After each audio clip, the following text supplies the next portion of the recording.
They're tasty. And like, what are your other carbonated non-energy drink options? It's like Coke, Pepsi, Sprite. Like, I don't like that shit. For sure, I feel you.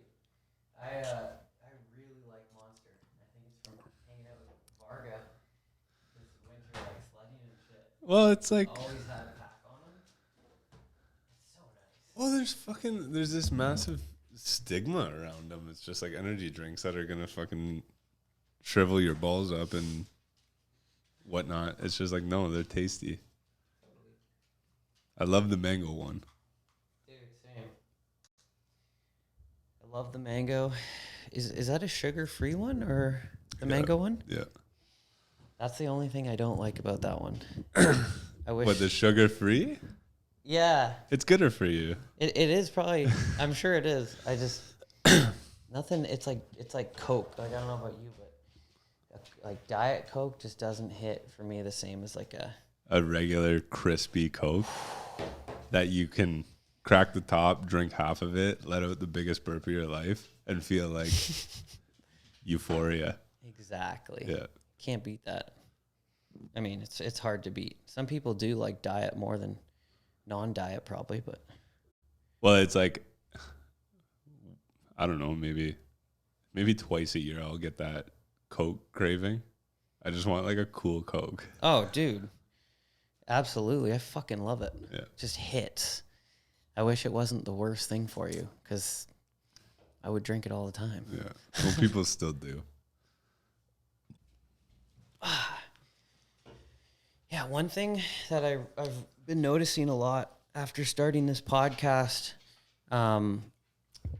watching people who have podcasts, is that I didn't notice before was like the dead space and like when you think it's quiet for a second and in your body you feel like, oh, it's awkward.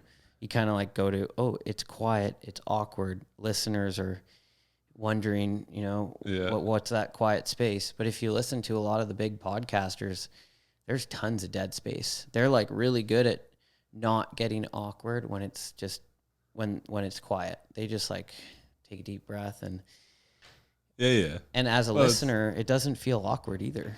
Well, podcasts, like, you can't perceive them in the sense that it's like it's an action movie.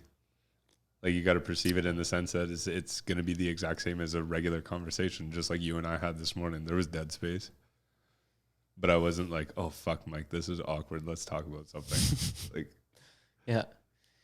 I feel like it's a sign of maybe security, too. Like, when you can have a quiet space in a conversation and not feel awkward about it. Just feel like just comfortable and not like, oh my God, I have to fill this space right away. Oh, it's like driving around with the new employee and you're like, well, you like sports? No. Oh, okay. And then you just keep driving. Yeah, what's up? I mean, I watch Yellowstone, which I'm sure is nothing like your farm life. I would hope it's not murdering people all the time, but no, but that would be wild though. But like, there's a couple scenes with like Rip when he like drives with people and like they just don't talk for hours. Yeah. But like on the farm, is there a lot of driving trucks with other workers on the farm, and some people are just like they don't talk at all. They're just quiet. There's not that many of us, so it's like it's pretty tight knit. Like, it's not dead space, and we're all good around there. It's like a family setting. So no, it's nothing like Yellowstone where we're driving out to the fucking border and throwing people off the train station. I love that show though. Oh, it's a good one, eh? It's a fucking great show. But obviously unrealistic. Oh yeah, but such a great show. Mm-hmm. How often are people actually getting like fired on your farm? Like, is there a lot of people flowing through it? Like people that get hired, they suck, and then they get fired? No, it people get hired, and then they quit because it's not what they thought it was going to be, and then the next person comes in and so on and so forth. I couldn't do anything bad enough at that place other than light it on fire for me to get fired. Right. It's just, you have this sole group of people. Like, a couple of us have been there for coming on 8 years now. And we were basically all brought in at the same time. So we're like, that's the really tight knit group there. And then everybody else that came in afterwards, just, I don't know, they enjoy it there. But no, it's nothing like Yellowstone. Is there a lot of people that came and went in the 8 years? Like people that tried it and like just weren't.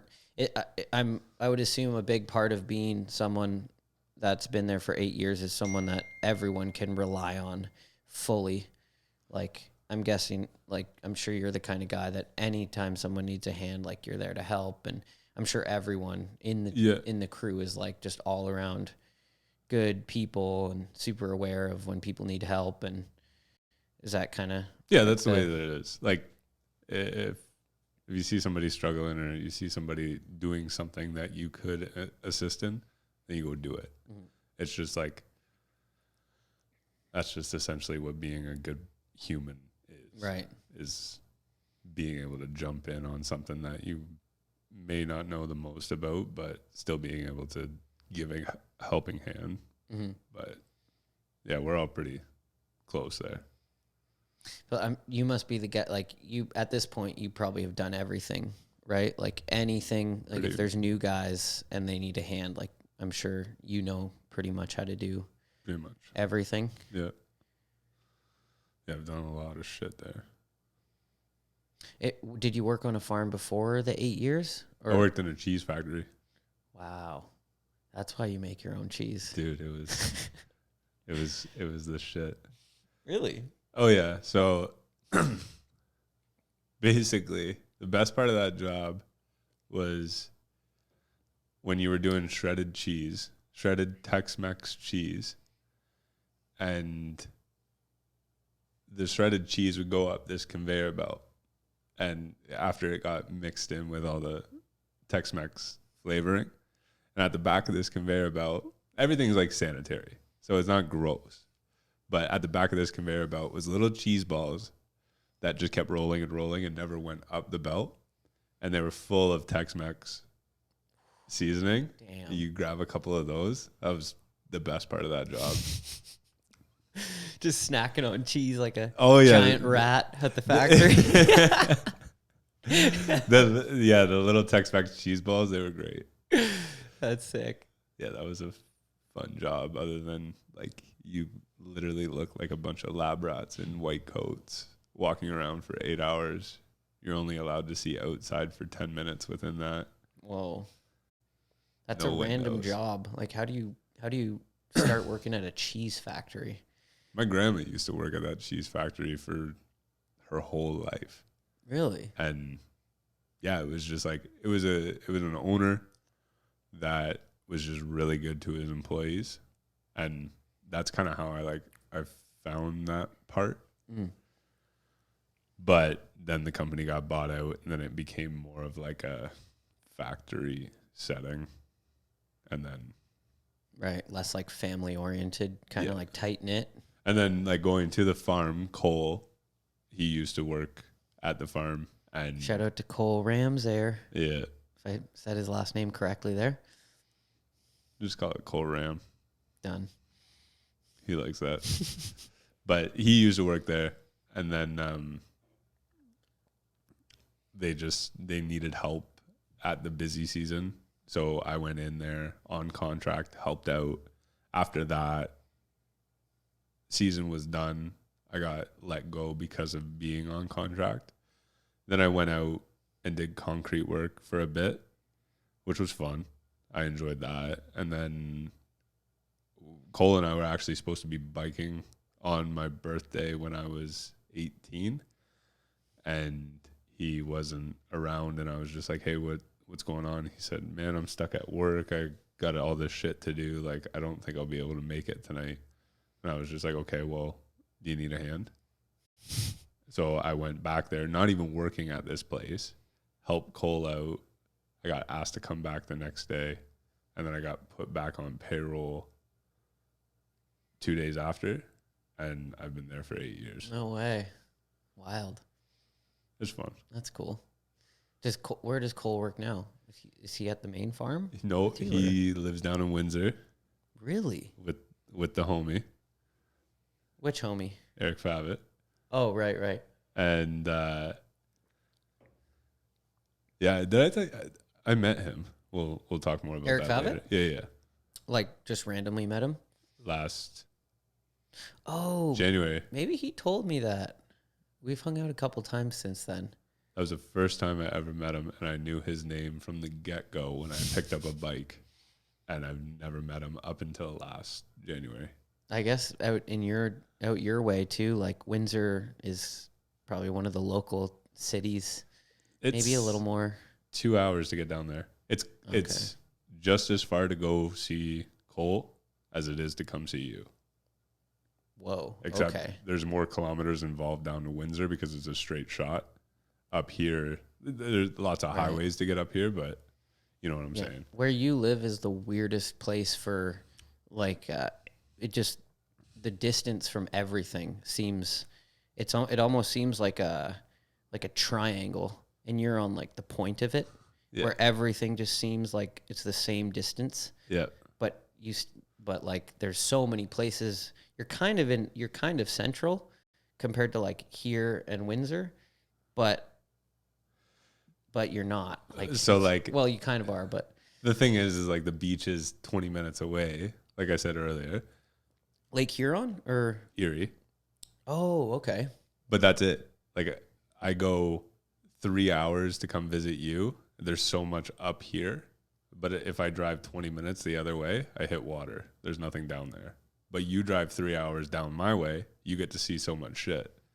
Yeah. Dude, Ontario is massive. Yeah. It's crazy too, like every little pocket. Like you remember driving to Thunder Bay? Oh, fuck yeah. Of course. Yeah. I've driven there. Done that twice since we did it. And it's the past 2 winters. In the winter? Like, because I drove out there, well, I guess, back and forth twice. Did you drive out to BC? Yeah. You drove all the way out? Twice, like the past 2 winters. Wow. Yeah. I'm so over it. Yeah. But like, well, that's a bucket list thing for me, is to go through the mountains, but not to go through Saskatchewan. It's the thing about, I don't mind the prairies. Like if you nail the prairies with good weather, it's a breeze. Like it takes one day. It's the easiest drive you could imagine. Like some people don't like the prairies because it's so boring. It is so easy, man. And like if you have good weather, great time to just like have chats with people and just kind of breeze through 1,300 kilometers. Where like 1,300 kilometers in Ontario takes goddamn fucking a fucking year. Takes forever, man. Like it's ridiculous. I know that Thunder Bay drive when we did that was fun. Dude, I love it up there. Mm-hmm. North Ontario's sick. Yeah. You know what's crazy about down here? Maybe Lake Erie is the same, is that we don't get like horse flies or deer flies on Lake Simcoe. Really? But then as soon as you go 45 minutes to an hour north of here, you get fucked by them. Oh, I think Lake Erie is bad for it. Oh yeah. And it's fucked up because when we would go out fishing on Erie, you go out like 6-7 kilometers. Really? Out on the boat, and that is where the deer flies are the worst. Really? Is 7 kilometers away from shore. You'd think they'd be worse at shore, not even close. Really? That's weird. Do they like hatch out there, or? I don't fucking know. I hate them. Is it that must make the fishing somewhat challenging just to have to deal with those fuckers, eh? Yeah. Well, like I was telling you when we went up north there for my brother-in-law's bachelor, the horse flies and the deer flies were just unbearable at points where like you're standing there holding a fishing rod slapping every inch of your body Yeah. trying to catch a fish. No, I'm getting chunks ripped out of me. Yeah. I don't care about catching no fish. It pisses me off when you're trying to swim up north, and as soon as your head As soon comes as you out, get out, it's like, what the dude? Like, as soon as you're wet, Yeah. they just like they're fucking magnetized onto you. It's like, leave me the fuck alone, dude. they I'm just literally trying to swim. they just land on you, grab a huge chunk of you, and then they take off. Yeah, I hate them. it's wild because they literally bite, right? Like it's a bite. They take a bite out of your skin. Yeah. Where like mosquito, it's like they're inserting their needle that like sucks. They're not biting you. They're like inserting a needle and sucking your blood. Yeah. But a horsefly literally just takes a chunk out of you and leaves a massive welt. That's trippy. A fly that can do that. Yeah. Perks of being in Ontario. Yeah, big perk. But it is what it is. Yeah. But yeah, that is definitely a perk about this lake. Just the fact that they don't, it's kind of weird. Yeah, like, it's I don't weird know why. how it's such a central body of water. Well, I wouldn't say central, but Central to Toronto. yeah, doesn't have them at all. Uh-huh. It's like, are they spraying some shit like in the GTA or like down here that? I don't know. It's probably Webby out on the water. Scares them off. Just, they see him and they're just like, where Oh, fuck. Here he is again. Just floating around. Oh, yeah. Yeah. You do a lot of fishing? Not as much as I used to, but I enjoy it. Hey, probably too busy with all the gardening. Got lots going on. How much time, 'cause we were talking before the podcast for people that don't know, but you have a massive garden at home that's irrigated. Like you made like a homemade irrigation system. Yeah. So that it can be watered on its own. But like how much maintenance do you have to do besides that on the garden? Is it still quite a bit of time? If you talk to Jess about it, weeding is a huge battle. Because when you bring in manure for like before the winter comes in, you spread it across the garden and whatnot, cows go out, they eat weeds, which have weed seeds in them. No way. Then they poop it out, and then you get weeds all over your garden. And when you're doing it on like a field scale, like a cornfield or something like that, they have all these things that you can spray on them to kill them. But when you're working in this smaller scale garden, you can't do that. What's the deal with that? Is it the bigger companies that have like huge businesses on the line, like they're growing huge quantities of food? They have like certain permits that they're allowed to use, like weed killers or something like that. Well, I guess like huge companies that do it. It's hard to say. Like some people do it in greenhouses where you don't have to worry about weeds. I guess people that grow stuff out in the fields, it's not necessarily spraying it on them because you do want to keep some sort of organic property in the whatever you're growing, but mostly you just have a shit ton of people go out and pull weeds all day. Right. Even for the big companies, like they'll just have people pulling weeds. Well, like, I don't know, 10, 20 years ago, a rock picker for picking rocks out in a big field wasn't what it is today. So what you would do is just gather up a couple families, a bunch of workers, and go out and walk through a field and pick any rock that's bigger than a golf ball. And that's just the way that it was done. Someone told me something. Is there something about rocks in fields where they rise to the top over time? Yeah. So when you plant something and it grows, you harvest it, you're left with all the extra stuff, like whether it gets spit out the back or so on and so forth. And then you get the winter that comes in, and then all that water that sits on the field, which is snow, and then it melts. It makes this really hard surface on the top, like the crust. So what you do is you go in with a cultivator and you rip up that dirt when you cultivate the dirt, you're bringing rocks up. And rocks do over time just work their way up.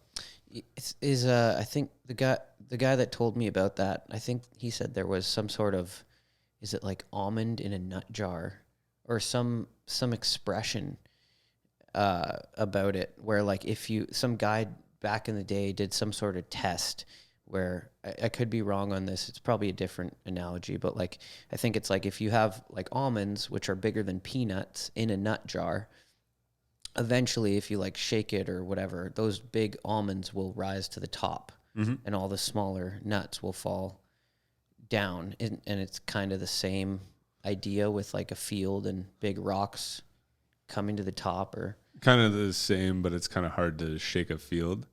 Right. So it basically just comes down to like surface area and pressures.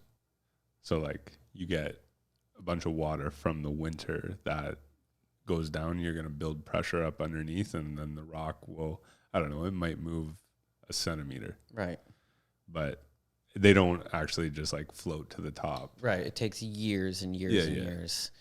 That's why like you can go 20 years working a field and get a bunch of these little rocks here and there. And then on your 21st year, when you go out there, you have this house-sized boulder because it's worked its way up. And it was never there previous years, and now. Yeah, you were just grazing the top of it, and it just got closer and closer and closer to the surface. And then that 1 year that you did come across it, now you got to pull that thing out. That is so interesting. Yeah. Like, I feel like maybe a lot of people don't know this kind of information. It's pretty random. Like it's random information to know, but at least you know where your shit comes from. And if you're a farmer, then of course you've been dealing with it.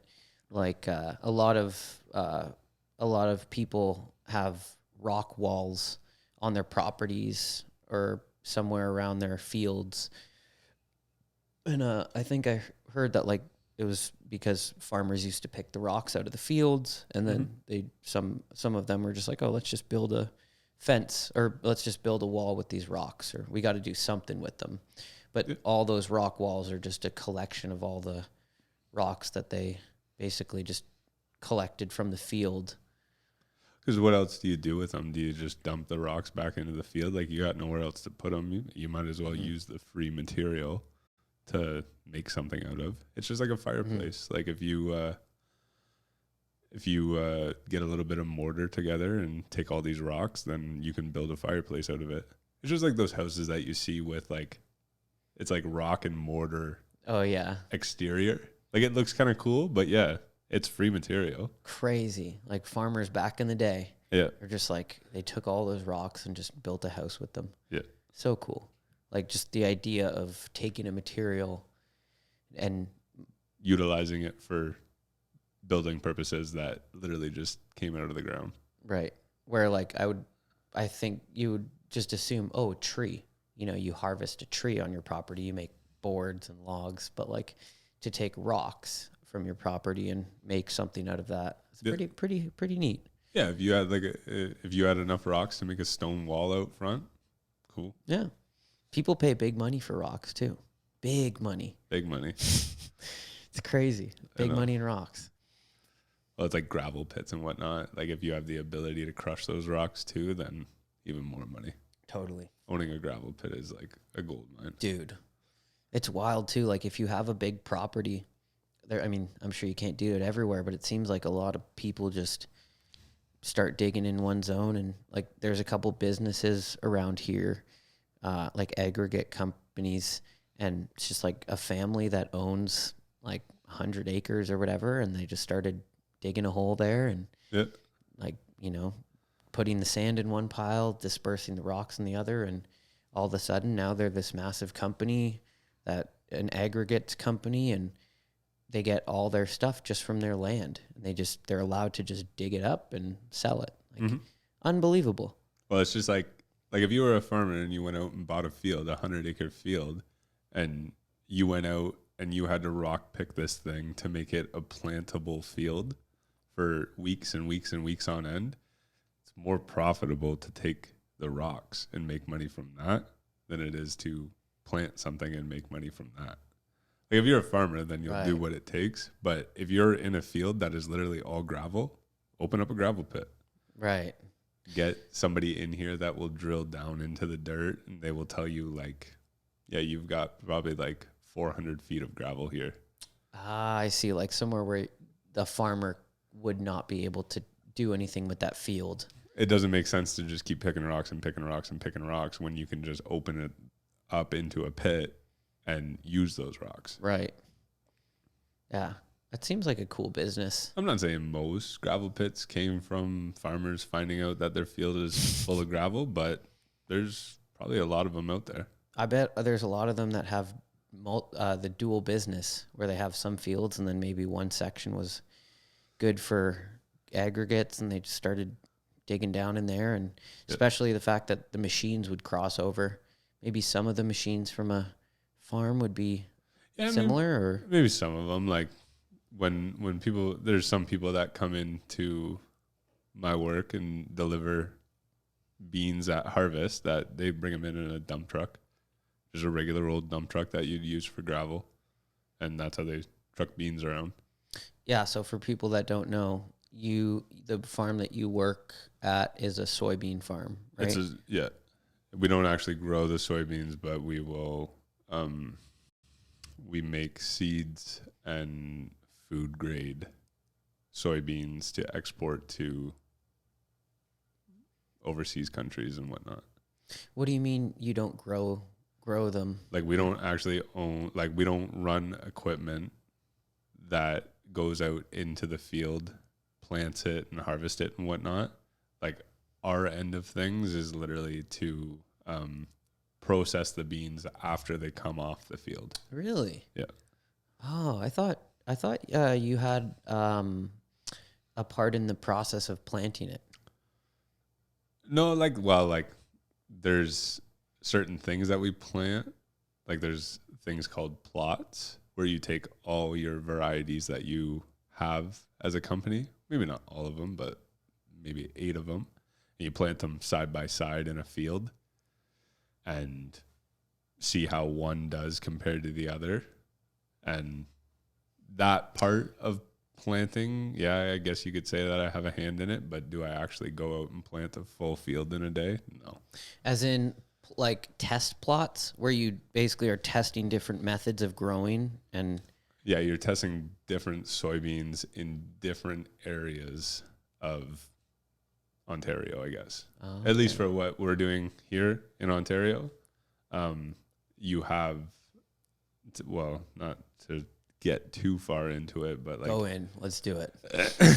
I want to go deep. But you have soybeans that you can grow in different zones because they mature at different times because of the heat in the area. So like up here is going to be a little bit cooler than where I live. So you add heat into the mix, then maybe one's going to grow quicker than the other, and you don't want it to grow too quick. You don't want it to go too long. So every bean has a different trait to it that it can get grown in different areas. So like some of our beans are good enough to grow in Manitoba, Quebec, down in the States, like Iowa and whatnot. So how much, so is most of it based around how well the bean grows, and how much of it is based on the quality of like the taste of the bean, or like the actual like quality of like the product when it's done? Or is it more based around kind of just being able to grow it efficiently? So when it comes down to something like that, the taste of the soybean, to my opinion, it all tastes the same. Oh, okay. But what the end user is looking for, what the manufacturers are looking for in a soybean is different properties. So like soybeans are really good for protein. Like they have like one soybean could be anywhere from 38 to 45% protein. Whoa. So for the overseas user, like China, Japan, they need protein over there, like without having a massive source of cattle, like beef cattle, chickens and whatnot. Soybeans are a good alternative to get your protein. Right. So the percentage of a soybean, like the protein in it, that's what they're looking for. Some need it to be higher for what they use for tofu. Some need it to be lower or mid-range for soy milk. Okay. Yeah, it goes to a lot of different stuff. Well, soy's in a lot of stuff. Mm-hmm. Like it's pretty much in almost everything nowadays, right? Pretty much. Like in some way, whether it's soybean oil or soybean oil, soy, or what I don't know what this one is, but soy lecithin. And I see that one in a lot of things. LETICIN or something like that. I don't want to butcher the word, so I'm not going to say it. But yeah, I understand what you're saying, and that's a part of a soybean. Right. Yeah. So the soybean is a very useful plant that you can use to basically put in a ton of different things that we use and eat. Yeah, and it has a lot of oils to it as well that are good for the body. We should touch on that because in my head, I just instantly perceive oil as like this bad thing. Yeah. Oh, like soybean oil. It must be bad. It's an oil. Yeah. But I'm like you said, there's got to be some like it's obviously not all like. Well, you gotta palm think of oil. You got to think of somebody that has ever told you that if you have a scar that you want to get rid of, you put fish oil on it. Oh, like, yeah? Obviously, it's got some sort of healing properties. I've actually never knew that. But that's a great analogy that like fish oil is one of those oils that I don't think people assume that it's like this negative. It doesn't have as much of a negative connotation. But you would think like as soon as I said the name fish oil, like that's fucking gross. Right. But can it dissolve a scar back into regular skin tissue? Yeah. Right. It has the ability to do that. Very powerful. Yeah. And positively effective oil. Mm-hmm. Yeah, like people associate oil as per like motor oil or right furnace oil or a gross thing. That's a broad word, actually. Or a crude thing, but when you break it down, like omega-3s are oils. And it's like an absolute essential for your body. It's like one of the best things you can. Well, just think of the word essential oils. Right. We all got them. there and we all need them. Boom. Yeah. Essential oils. Yeah. Yeah, the oil thing is all over the place. There's good and bad, and it's everywhere. Yeah. It's, very widespread term and product. Mm-hmm. It's just like cooking anything too. Like there's so many different oils out there now: sunflower, canola, olive, all sorts of different things. As a farmer, are you pretty conscious of all that stuff? Like, are you like when you cook, are you like, oh, coconut oil, or are you kind of, or does the wife do most of the cooking? Jess is the chef. She worries about all that crazy stuff. You basically use you can use different oils for different things. So canola oil is good for like deep frying stuff. Meanwhile, olive oil is good for searing something or frying something. And like sunflower oil, drizzle some of that on fries, put it in the air fryer, you get crispy fries. You just like there's different uses and applications for different oils. Right. But yeah, to associate oils with a bad thing, not really. Right. So to go back onto the soybean thing, because I definitely want to go deeper on that because it's super interesting. Because I know that you obviously have a ton of information about it. You and I have talked about this for years. for years. I can't not. I mean, you're like the inside man. Like to me, like you're the guy that like has the inside scoop. Like you know, from the actual inside perspective, which most people's perspective are just all the things that they hear, and there's just so many narratives for so many things that if you don't actually go to a farm yourself and like or know a farmer and talk to them and actually see for yourself or hear for yourself, I feel like so many people might just have a negative connotation of anything or not necessarily of a lot of things. Not necessarily negative, but it could be false. Or yeah, exactly. So like I am no expert, but have I dealt with it? Yes. Right. And you also actually have to know how, like, if you have a problem on the farm, like, you have to know how to fix it. So I'm sure with growing stuff, there's a lot of times where you have to identify if it's, like, deficient in something or needs a particular thing to help it. That's where the, like, agronomists come in, and that's something that they study. What is it? Agronomy. Never heard of it. So you can go to school, you can learn about weeds, diseases, bugs, all that stuff that will hurt a plant, and you can become an agronomist, and they will walk out to your field, see what's been eating it without actually see what is eating it, and they can tell you what's eating it. Wow. Or they can walk out there and see that the leaves have turned, they have like this white residue on it. Well, you have disease in your field. That's where those people come in. That is a cool knowledge set. Yeah.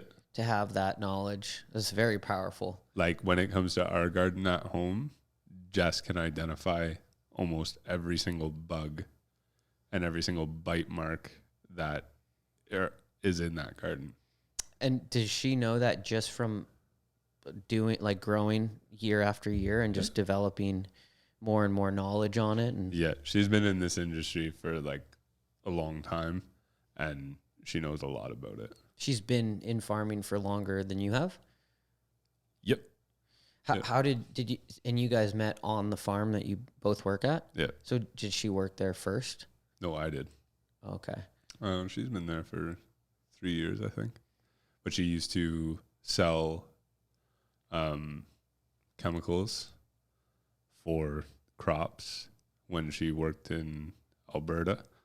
And then when she was still in Ontario years and years ago, I'm not trying to make her sound old by any means, but like she used to work at a canola breeding plant in Guelph.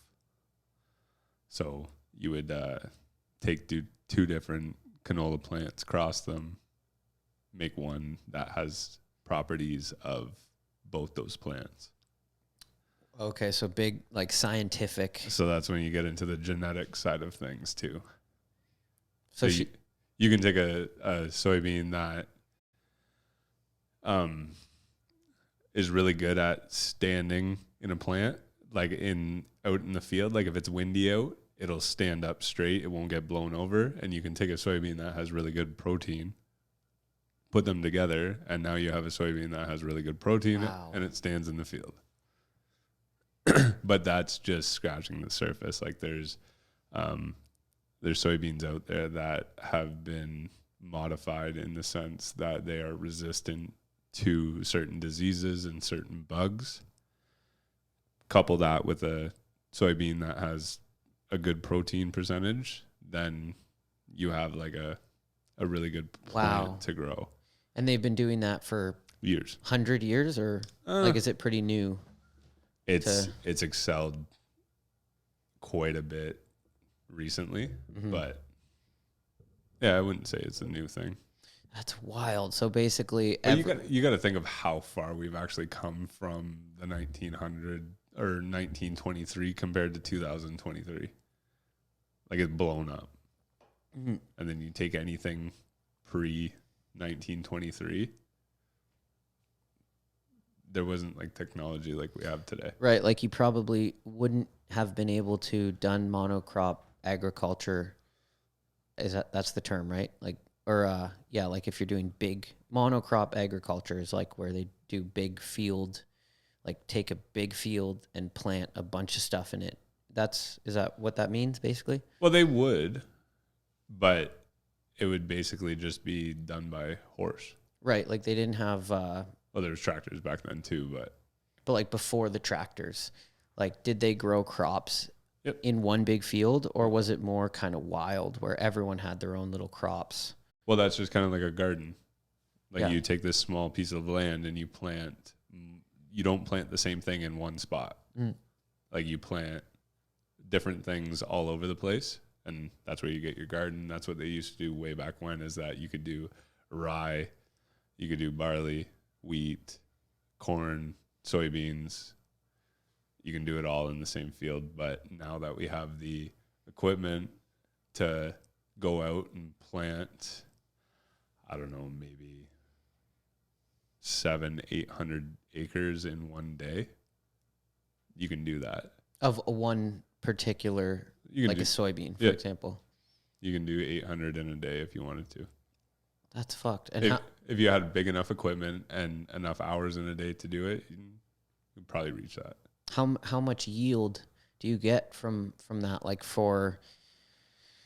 like how many people can you feed for one crop in a field that size? Are we talking like tens of thousands of people kind of thing, or this one's a tough one, but basically, you take a bag of beans and you plant it.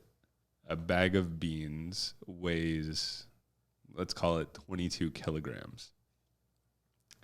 And it will do 3/4 of 1 acre. And when you harvest it, you can somewhat hear numbers of 1.2 to 1.6 ton to the acre. So they're not exact scales here, because a bag of beans that weighs 22 kilograms does 3/4 of an acre. You can harvest up to 1.8 tons out of that 22 kilograms that you initially planted. wow. And then you have to scale that to the actual field itself. So let's say you have 100 acres at 1.6 ton to the acre, then do the math. And Holy fuck. Yeah. Sounds like a massive yield. I don't know how much are a lot of the soybeans that you guys grow, are they going like straight to some manufacturers for food? No, they will come to us first, and then they'll get stored in a big steel silo. And then we will take those beans, we will clean all the stuff out of them that isn't supposed to be in there. So like stuff from the field is like sticks and the pod that it grows in, leaves or whatever have you that is in there that isn't a soybean. We take it out, and then we will package that pure bean into whatever vessel the customer asks for, whether it's 30 kilogram bags, it's 1 ton totes, or we're just throwing beans into the shipping container itself, which is like 20 tons per container, and then goes onto a boat, goes over to the end user. Then they manufacture it into what I wouldn't say sell, but they're a manufacturer as well. Using it for something. So let's say it goes over to somebody and they make soy milk out of it. They're just making soy milk. It might not be a particular brand that they sell, but it could go to somebody else as just generic soy milk, and then they put their label and brand on it, then they sell it. Like a supplier. Yep. Do you not need to refrigerate them? No. Like they can last unrefrigerated? Yep. You have to, so in saying that, if you have a soybean, typically you want the water content in the soybean to be in between 12 and 14%. So 12 to 14% of the soybean is water. If you have a soybean that's up to 18%, then the water will tend to make it mold. It's like leaving bread open. Like you close up a bag of bread to keep the moisture out of it, because as soon as it gets to it, then mold will set in. Interesting. And if it's at the right moisture level, it doesn't like dry out to 8% by the time it gets to China or something. Nope. Like on the boat in the container, it doesn't dry out at all. It might, but we're talking like points of a percentage. So it's like a dream product. Like the fact, I mean, that's got to be a huge benefit. Yeah. If you can get it down to the right percentage, then it's kind of inert to taking on like mold and whatnot. But basically, if it's in a shipping container and it's going through the sea at 100 degrees out that day, yeah, it might evaporate some of the water out of it, but it'll condense back into it because it's just in a container. Oh, yeah, I see. So, like, being a part of the soybean farming for this whole time, like for this long, and seeing everything you've seen and everything you've done, like, has it made you not want to ingest soybeans as much? Or like, do you feel like you've learned deep, dark truths? Or from the farmer's perspective, do you feel like a lot of it is like there's a lot of rumors and stuff that people hear, but ultimately on the farm, the process is like down to a really good science, and it seems like people are ultimately like trying to do take the safest route to growing it so that consumers are safe, and like, you know what I'm saying? It's not one of those jobs where it's like McDonald's, you see how they make your stuff behind the scenes and then all of a sudden you don't want to work there. Right. A soybean, no. I'll eat a soybean, but it doesn't taste that good. Right. Like just eating a raw soybean doesn't taste that good. But soy milk, like the soy milk that they make now, that comes from our facility, like, yeah, I'll drink it. Right. There's nothing there that would deter me from it. So as it's growing, like what's the process for fertilizing or like spraying it? Like, does it get sprayed at any point, like through the growing process with anything, or is it like before it grows? Like, I think you told me once that you spray the bean or something before it like hatches. Is that like how it? Yeah, that's more of the side that, like, through this whole thing, I'm no expert on it, but I know less about that part of it. Mm-hmm. But yeah, you go ahead and spray it throughout the year to control the weeds and control the bugs and all that stuff. Oh, okay. So that's what it's just to keep the bugs and the weeds away. Mm-hmm. And how much does a weed affect, like, does it just take if there's weeds around your crop, does it just absorb all the good stuff that the plant needs? Yeah. So if like you and I were talking earlier, like if you put two plants beside each other, they're all of a sudden in competition and one of them's going to win. Right. Because it's never going to be 50-50 in between these two plants. It's even if it goes 51-49, 51 is just going to go up to 100. This one's going to be 0. So when you have a weed in there, it's taking away from what the plant needs, and then it ends up, I wouldn't say dying, but it's definitely it definitely won't grow to the fullest potential. And so the weeds are dominant in a sense, like they'll dominate. Some of them are, but any weed that you have, like obviously you can't have a perfect field with absolutely no weed in it whatsoever, because like weeds have seeds that blow all over the place and they'll eventually get into your field, and basically the best you can do is just keep controlling it by spraying it or doing whatever to it. Mm-hmm. But have weeds? Oh, could you do me a favor? That camera just turned. Barley kicked it. Yeah, exactly. Perfect. A little less. Boom. So like, has anything changed with weeds in the last like decade or 2 decades or longer? Where like, have they gotten worse?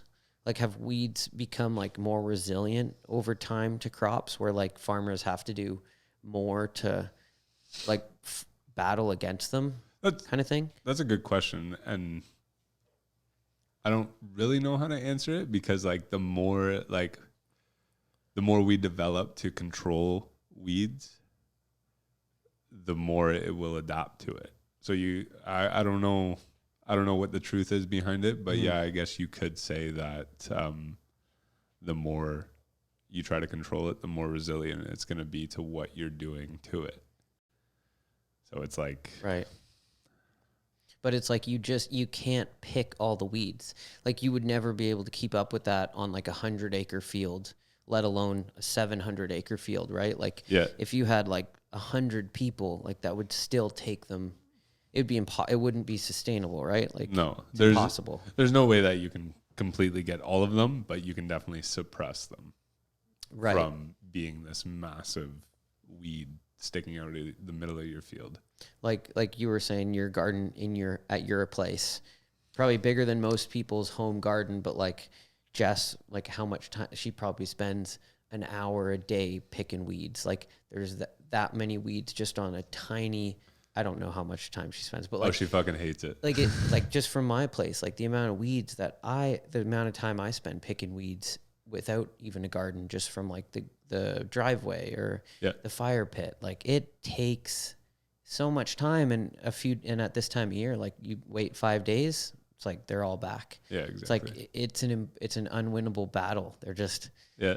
they don't stop. She definitely puts time into it to clean it up, but it's tough because once the leaves actually start growing over top of these weeds, and like basically they're just kind of like shading them out, and you can't see them, you really don't bother with it. Mm-hmm. But you do what you can to keep the plant going. So if weeds are just a part of it, Right. if you're gonna take a cow's poo and put it all over your garden, then expect some weeds.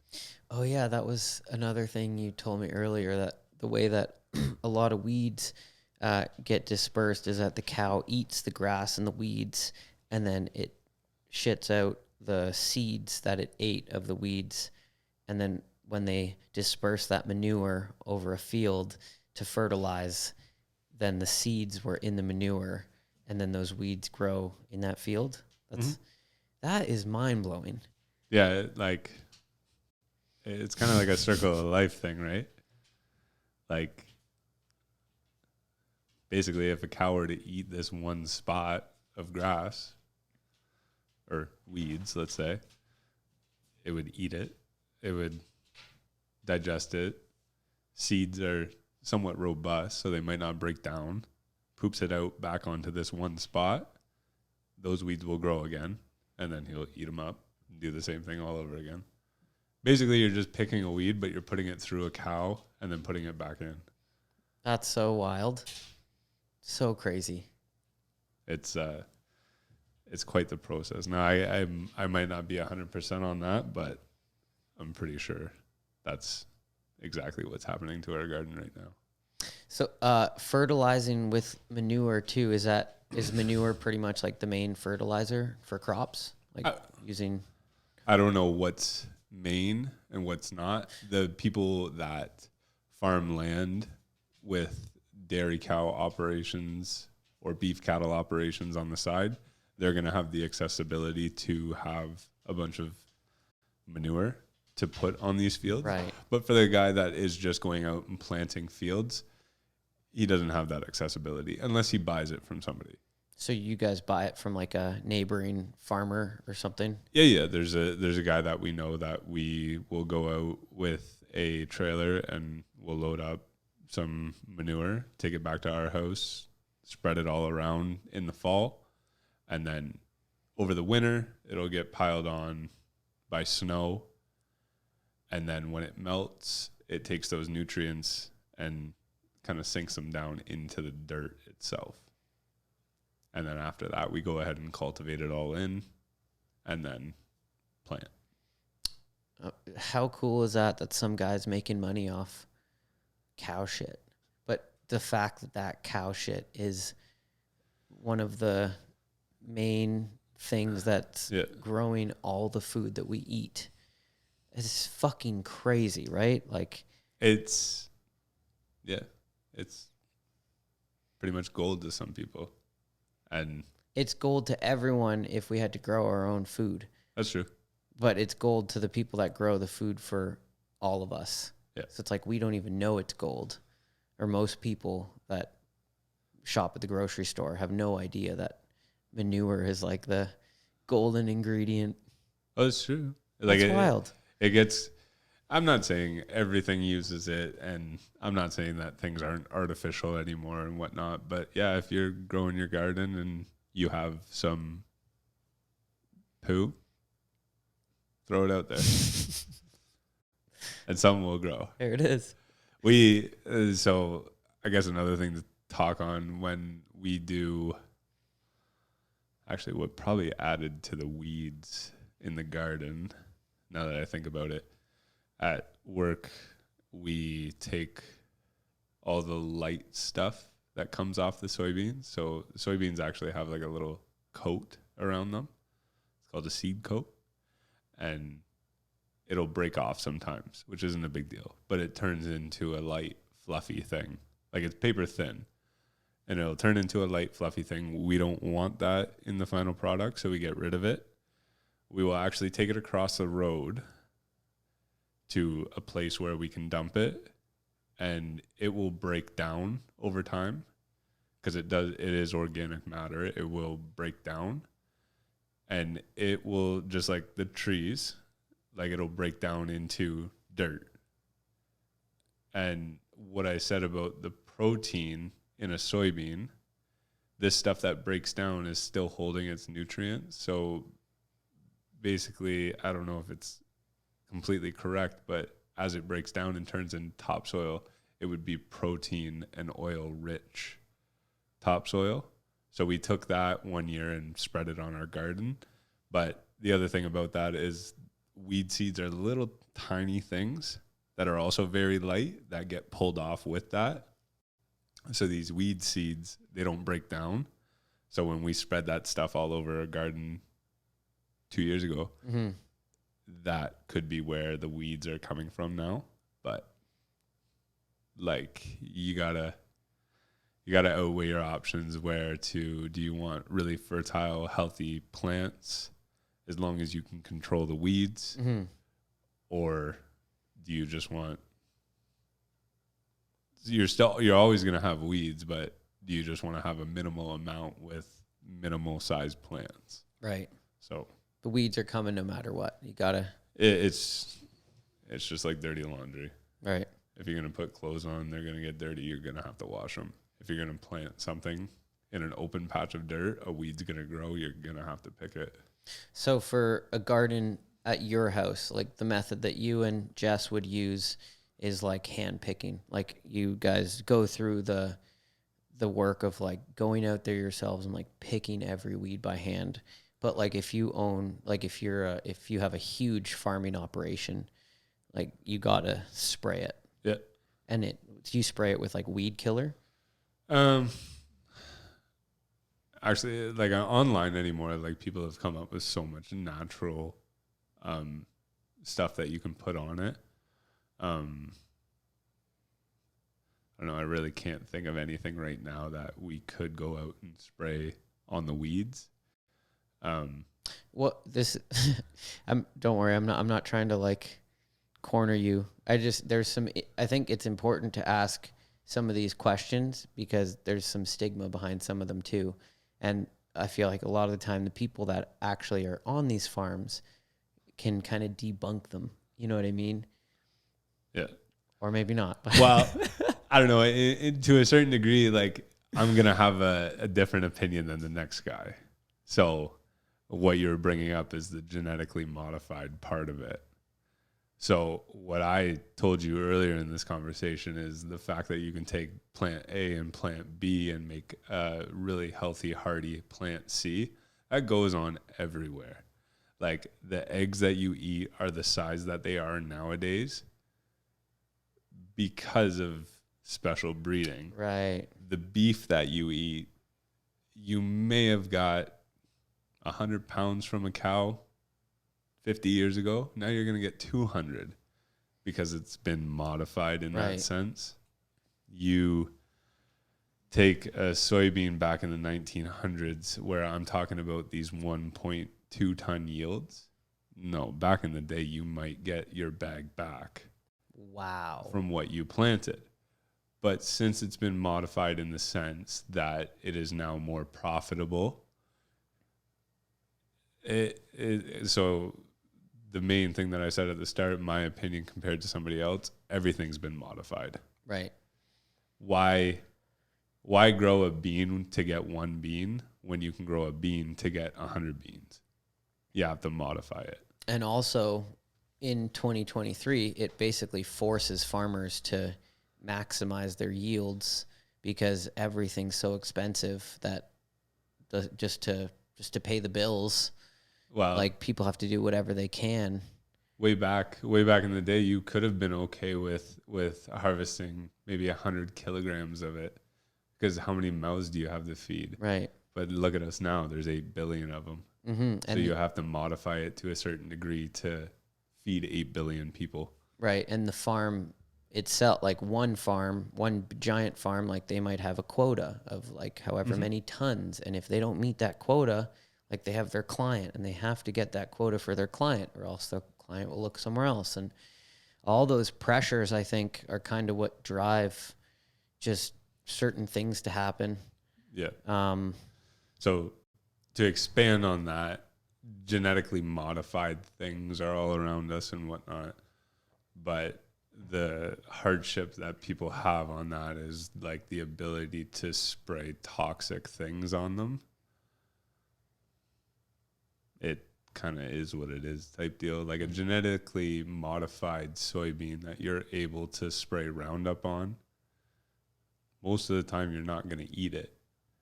But barley will, because he can handle it. Ah, okay. Because the genetically modified beans that you can spray Roundup on, Roundup is one of those things that kills weeds like crazy. Right. So you kill all those weeds, now all of a sudden you have these massive soybean plants that are creating huge yields. They're probably not going to go to your mouth, but they will go into pet food. Right. And I guess the other question, though, is how much resilience has the bean itself had against the Roundup, too? Like maybe because, I mean, obviously it has a resilience to it if it can grow, like with it getting sprayed with it. Yeah. And it's like, that's just the way that it's gone. Like some scientists took how long, or multiple scientists took how long to figure out a way to keep the bean surrounded in a patch of weeds by spraying Roundup on it. And that's how they formulated this thing, so that it would kill weeds, but it won't kill the plant. Are the ingredients in Roundup constantly changing as like the resilience changes, like with weeds? Like, or is Roundup like one product, like it has this ingredients and like it works? So they don't like every year. It's not like, oh, we have like this next like Roundup 10.0 like for 2024. Like get this for 2024. We've added a couple things that are key. They don't make iterations on a chemical that's already out there. They might make a new one that might have properties to kill this weed that the other one can't. Okay. So, like, once again, going back to it, even chemicals are genetically modified to kill a wider range of weeds. Right. And is it just Roundup, or is there like a bunch of other things that people just don't hear about that are also... There's a lot of them out there. I still, like, if I were to talk to a farmer, I would hear a different name every single time I talk to them. Okay. Like, that part is constantly evolving. Mm-hmm. All of it is. But, yeah, there's a lot of names out there that I don't even know. Like, I can't think of one right now. Like, there's par 3. There's malathion that kills caterpillars. Like, Right. I don't know. Yeah, I guess they all have their specific kind of job. Yep. Are you still like the sprayer, or wasn't there a time where you were like the sprayer guy? Well, not spraying, but like putting chemicals on the soybean to make it more robust as it's growing. Like while it's in the field, you would like drive a machine through, or is it all like No. by hand with a backpack? No, it's in the plant itself. So how it works is I take beans, put it into a big mixer along with chemicals, and then it'll spit it out, and then we'll package it accordingly. And those chemicals help with bugs and diseases and so on and so forth. Like for the final bean, like after it's grown? Yeah. So like, I don't know, maybe the harsh reality that some people don't want to hear is that when these chemicals go on a bean, they will eventually make it into food. Not the chemicals itself, but the bean that was inside this chemical coated shell will make it into food. Right. And so the question is, how much does it seep through the shell ultimately? Well, that coat that I talked about earlier, it stays on it. And then when the bean is actually ready to, I guess, emerge, it'll break free of that shell and it'll leave it behind. Right. And now you're just growing the plant. Right. Okay. But while that thing is in the ground, it keeps it safe from a lot of stuff. Ah, I see. So the big part is like keeping it safe before it germinates. To a certain degree, because those chemicals also help with the whole growing process too. Oh, okay. Is it like nutrients and stuff, or is it just like defense so that it defense. can... Okay. So bugs, diseases. Yeah, like without trying to figure out like certain bugs and certain diseases, I can't really nail one down right now. Like Japanese beetles, they're a bug that eats the leaves of the soybean plant. Okay. The chemicals that we put on it help with that. Right. Help keep them off the plant. So is that something that's migrated, or like something that came on ships from Japan and then somehow made its way to Ontario, and now all of a sudden we have to deal with them? Yeah. And they're like invasive? Well, there's like potatoes. Like Jess will tell you that if you go out to your garden and you see a bunch of holes in your potato leaves, she'll tell you it's probably Colorado potato beetle. Really? And you can probably figure out where it came from. Wow. Yeah. You guys have big potato patch at your house? We got quite a few. Nice. I'm excited for that. We didn't do them the first year, so we're doing them this year. Oh, okay. So it's a bit of like a newer learning or growing process for you guys, or Jess has done potatoes a bunch already? I don't think so, but they're looking good. And honestly, we like to take potatoes, put them in the KitchenAid food processor and shred them, and then have shredded potatoes because they're tasty. Like make hash browns and stuff. Yeah. Oh, hell yeah. Yeah. That's awesome. You need another beer or some water? Ayo. Boy's got the cooler. Ready to go. I like it. Oh, man, it's all so interesting. Yeah, like, do you mind, like, these deeper questions about...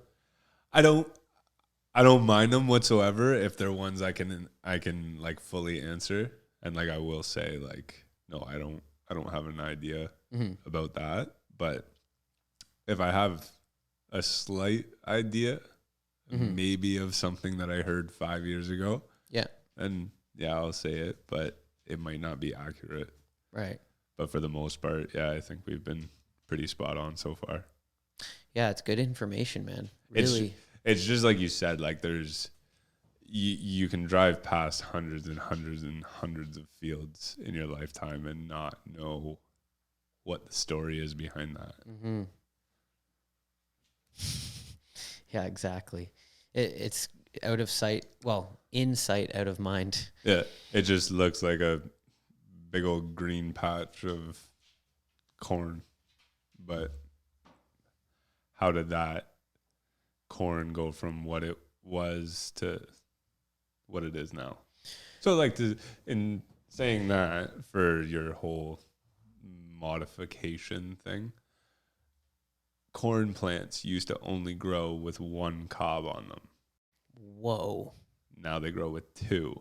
Really? And I don't know too much about this, but people will see a third one every once in a while. It's not like a full field out there has 3 cobs on it. What? I thought one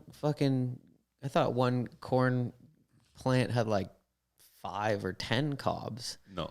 Whoa. But you, like when you're doing sweet corn, the stuff that we consume, it doesn't seem like much because you plant corn and you get 1 cob or 2 cobs out of it when you thought there was 5. But all you're planting is just 1 kernel. Whoa. You're just planting the kernel, and then it makes the cob, which is surrounded in kernels, times 2. So every little cob on a corn is a seed. Every kernel on the cob. Sorry, every kernel. You can go out, like let's say you got a cob of corn, you really like it. Like it's tastiest corn you ever had. You can take every single kernel off and plant every single one. Wow. They might germinate, they might grow, they might not.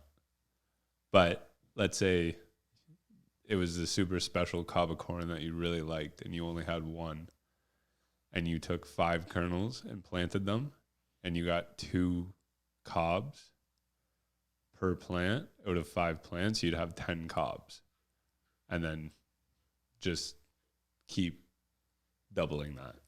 So corn seeds are not hard to, like, that's probably a very easy seed for them to get a lot of, like, obviously, because the way that combines are nowadays, that can actually strip everything off the cob. But right. You think about it way back in the day, right, where you'd have to pull the cob off, husk it, mm-hmm. pull every single kernel off of it. There's probably a tool way back when, mm-hmm. but I guess the first guy to do it would literally be picking these things out one by one. Wow. Putting them back in the ground. So cool to think about that. Yeah. Because that's how you survive. Like, ultimately, that's.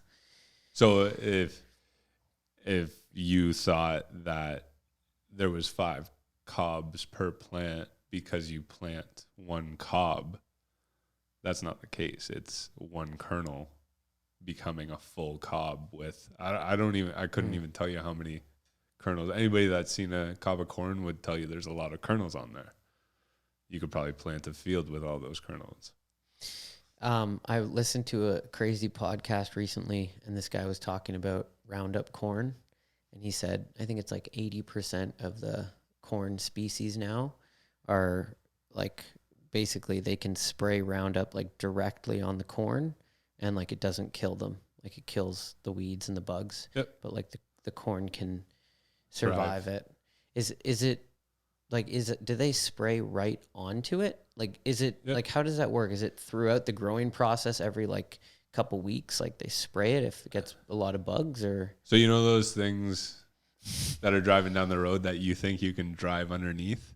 Yeah, They got the big tires on them. Yeah, they have big booms with a bunch of nozzles on them, and it sprays the whole field. It'll do it. I don't know how many feet, maybe 60 feet wide when they all fold out, and then they drive down the field.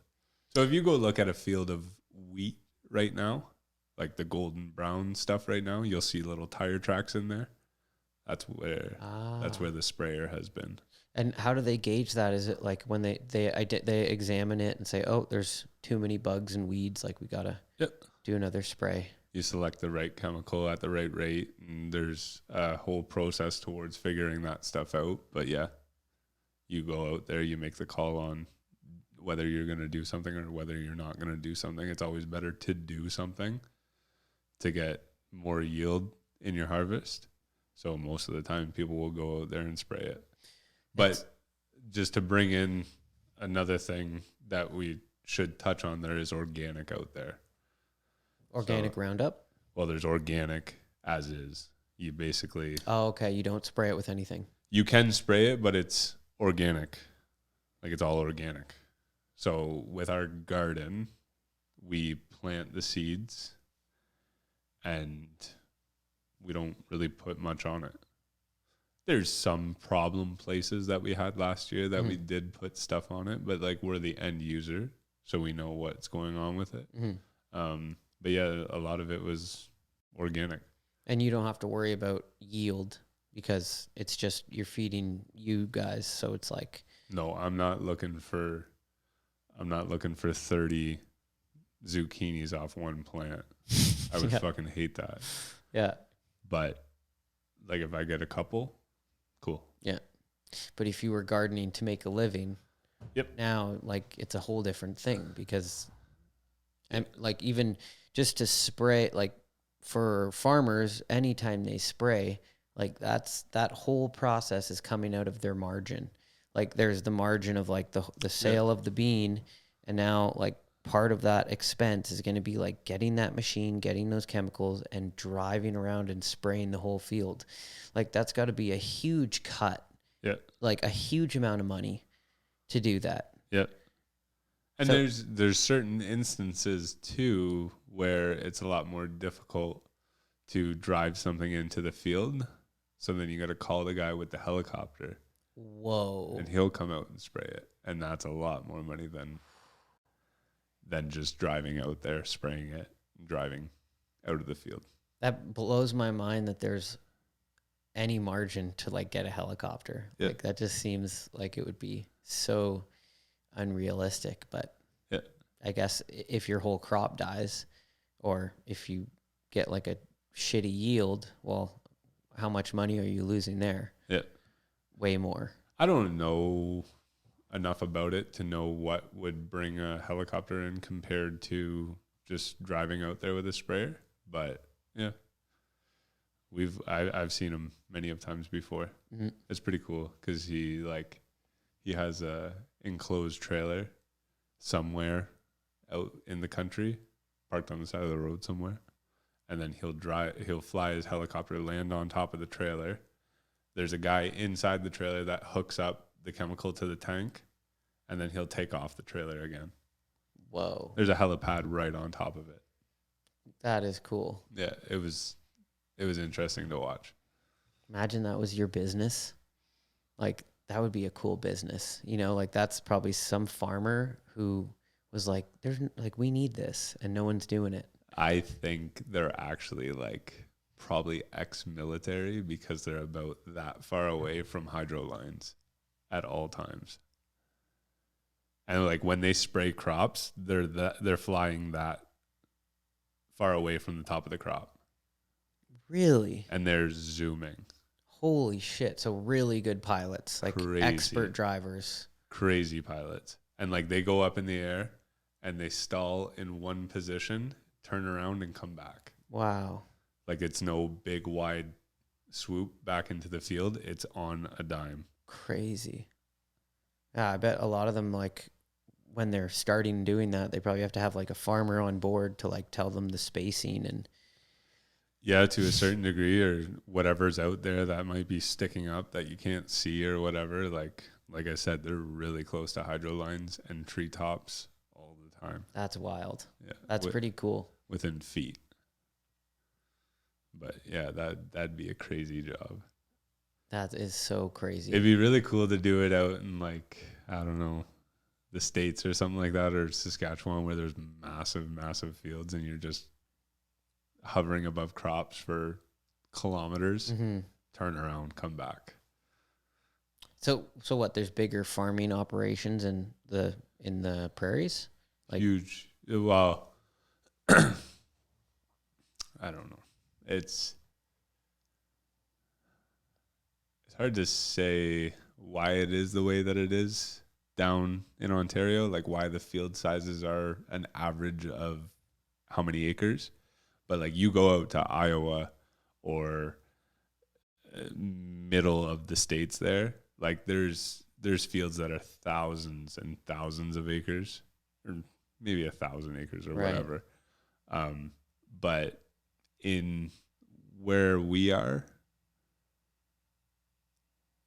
you probably average it out to maybe 100 acres. People have like smaller operations. Yeah, you can see some fields that are as big as 250, 300 around us, but you can also see fields as small as 10. But you go out to the prairies and whatnot, the smallest one you might find would be 250. Wow. Because people buy parcels out there, right? Like they don't buy land. They buy parcels of land, which is multiple blocks of land grouped into a parcel. And those things end up being a couple hundred acres. I wonder how it compares growing stuff in the prairies as opposed to like Ontario, if it's more challenging. Well, they grow different things out there, things that are more suited to that area. So like canola, for canola oil. Oh, okay. Is grown out in Saskatchewan.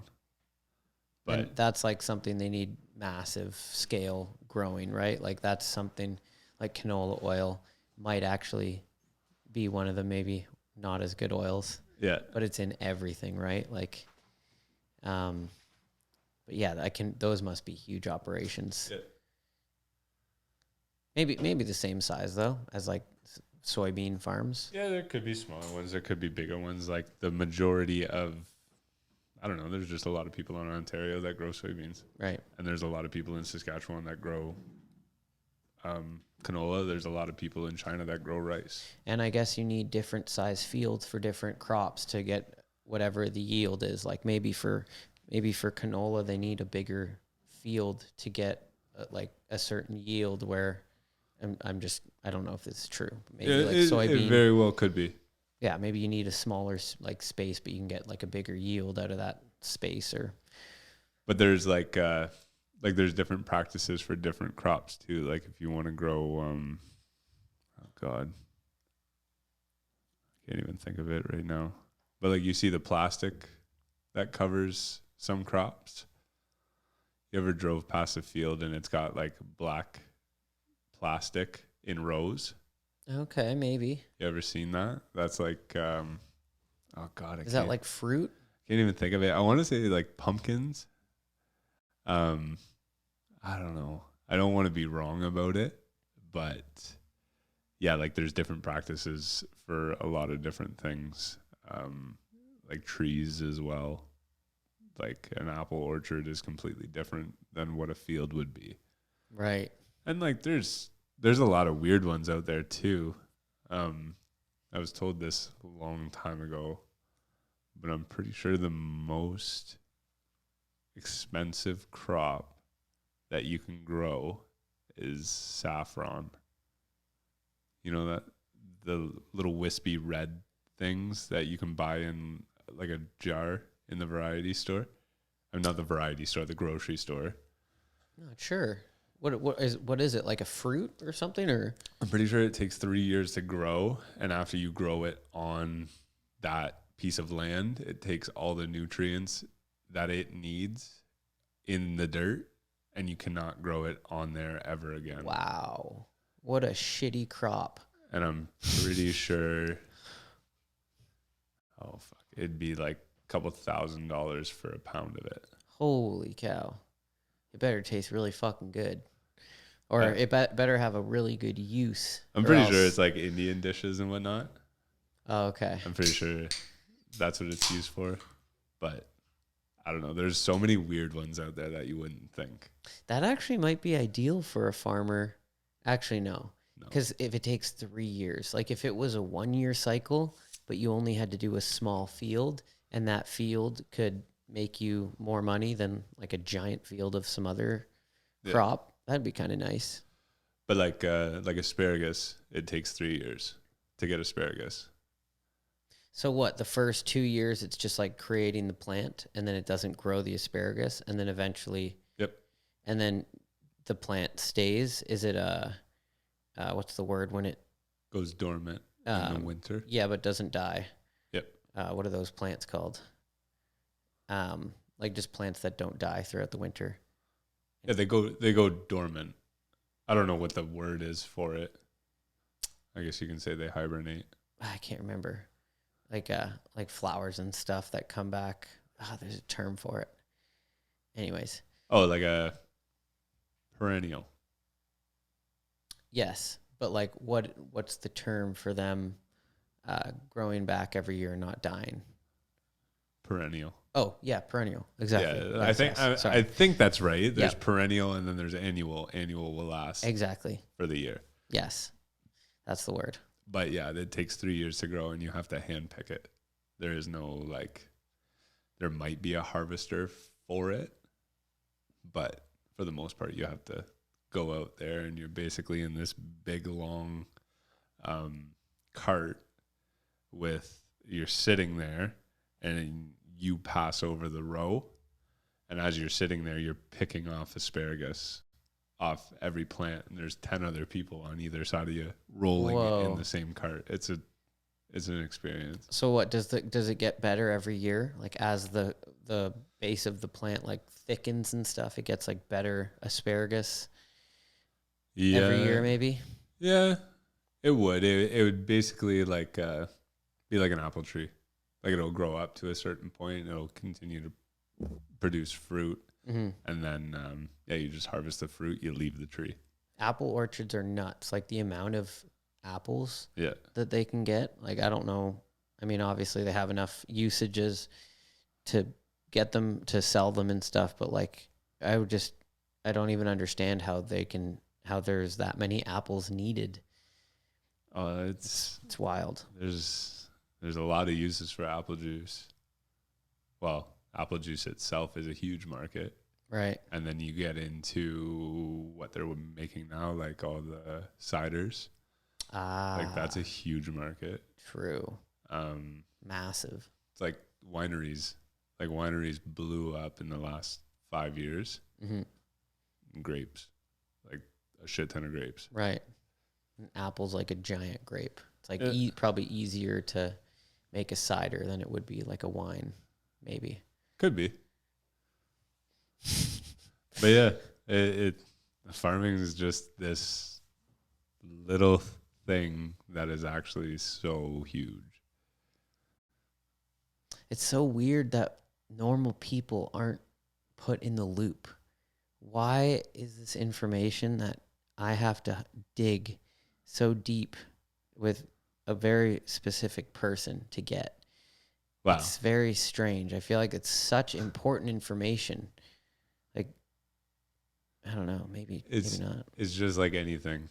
Like you hang out with the right crowd of people, you're going to learn about a certain thing. Like you go pack up and go live on a farm somewhere, you're going to learn a lot about farming. Mm-hmm. You pack up and you go live in a cheese house, you're going to learn a lot about cheese.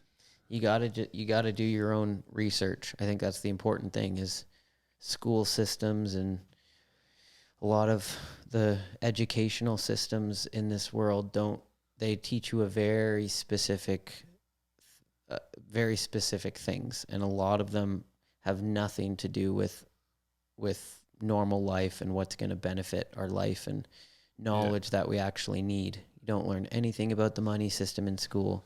You don't learn anything really. I can't really remember learning much about growing anything. Well, like the shitty part about school is like you don't even come close to the vocabulary that you all of a sudden need as soon as you're out of school. Like when you're going through school, nobody's there to tell you what a mortgage is. Like you can hear the word, you can say the word, but you don't know what the fuck it is. And there's a lot of that goes on. Like how a line of credit works. Like they don't talk about that. You don't even know what a line of credit is. Mm-hmm.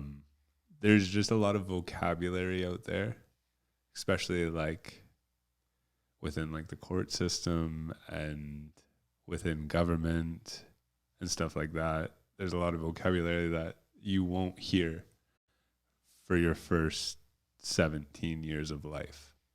And then as soon as you get to your 18th year, all of a sudden you need that vocabulary because you need to know what the hell it is. Mm-hmm. Yeah, the law, the whole legal system is the kind of system that I feel like most people, it's kind of out of sight, out of mind. Like, you're not really going to learn that much about it, but people that maybe got into a situation where they got like fucked by the law, like maybe not necessarily even did anything bad, maybe just were unlucky and somehow got screwed over by the law system. Like, those people, like, I've seen some podcasts with people who got like wrongly convicted and then got out. But like people like that, you'll learn about the process and you'll learn the vocabulary when you're in that position. Mm-hmm. You have to. It's kind of nice to know about that stuff before you get in that position. Totally. Like, before I bought a house, I didn't know what a 25-year amortization was. What the fuck is an amortization? I don't even know if I'm saying it right, but like, I didn't know what it was before I bought a house. Yeah. All of a sudden I needed to learn it. Mm-hmm. And I just flew by the seat of my pants during the whole process, not knowing what the fuck this word was until you just Google it. Right. Where like you would think the people that are teaching us in school, hey, like, we want to teach you about this. So when you like are faced with it, like, you know what it is. Mm-hmm. But it doesn't really seem, it almost seems more like, hey, learn all this stuff because then you can work at our companies.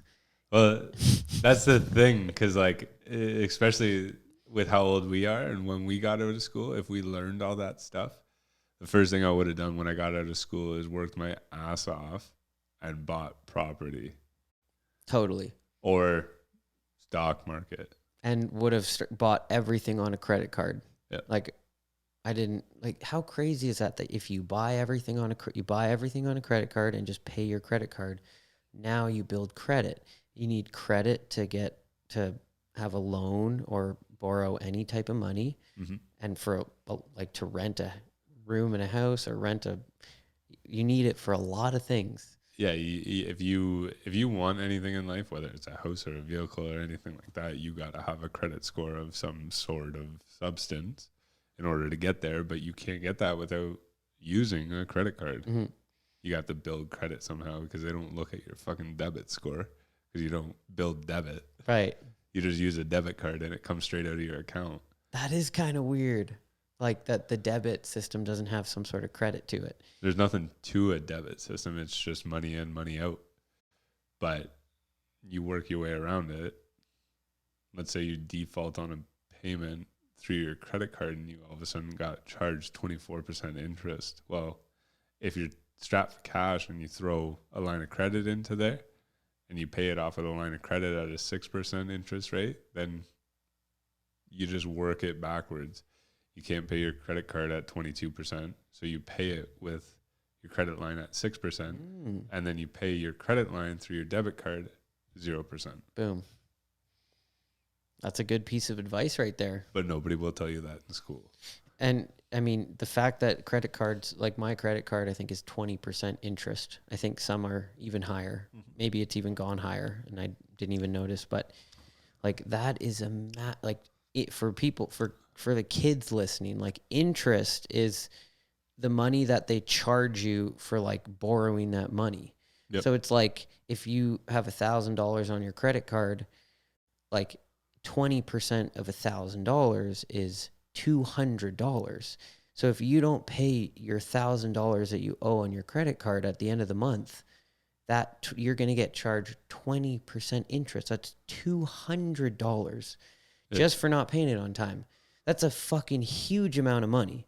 Like, so people out there, like, dude, like, keep track of that stuff because that's literally wasted money. That's $200 that the bank just profited from you and you just lost. Yeah. And you didn't have to either if you would have just like paid it on time. All you have to do is go to your online banking and transfer the money to your credit card. All of a sudden you just saved yourself $200 and you built credit. Yeah. And most people don't even know that about a credit card. That's fucking insane.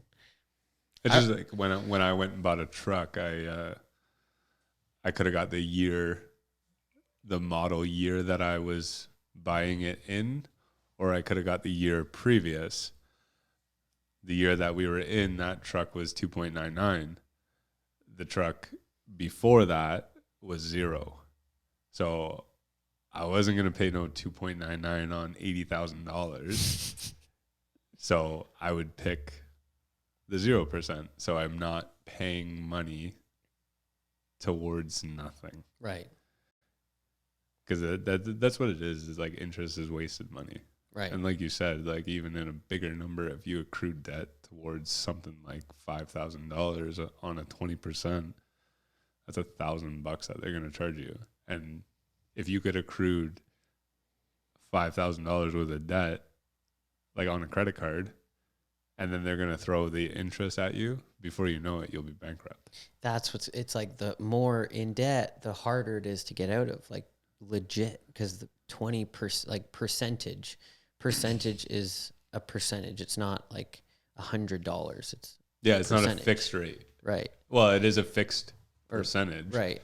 But like, that will accrue way quicker than you can pay it off as soon as you get into it, because they will keep like, it's like getting a cut and then somebody putting their finger on it.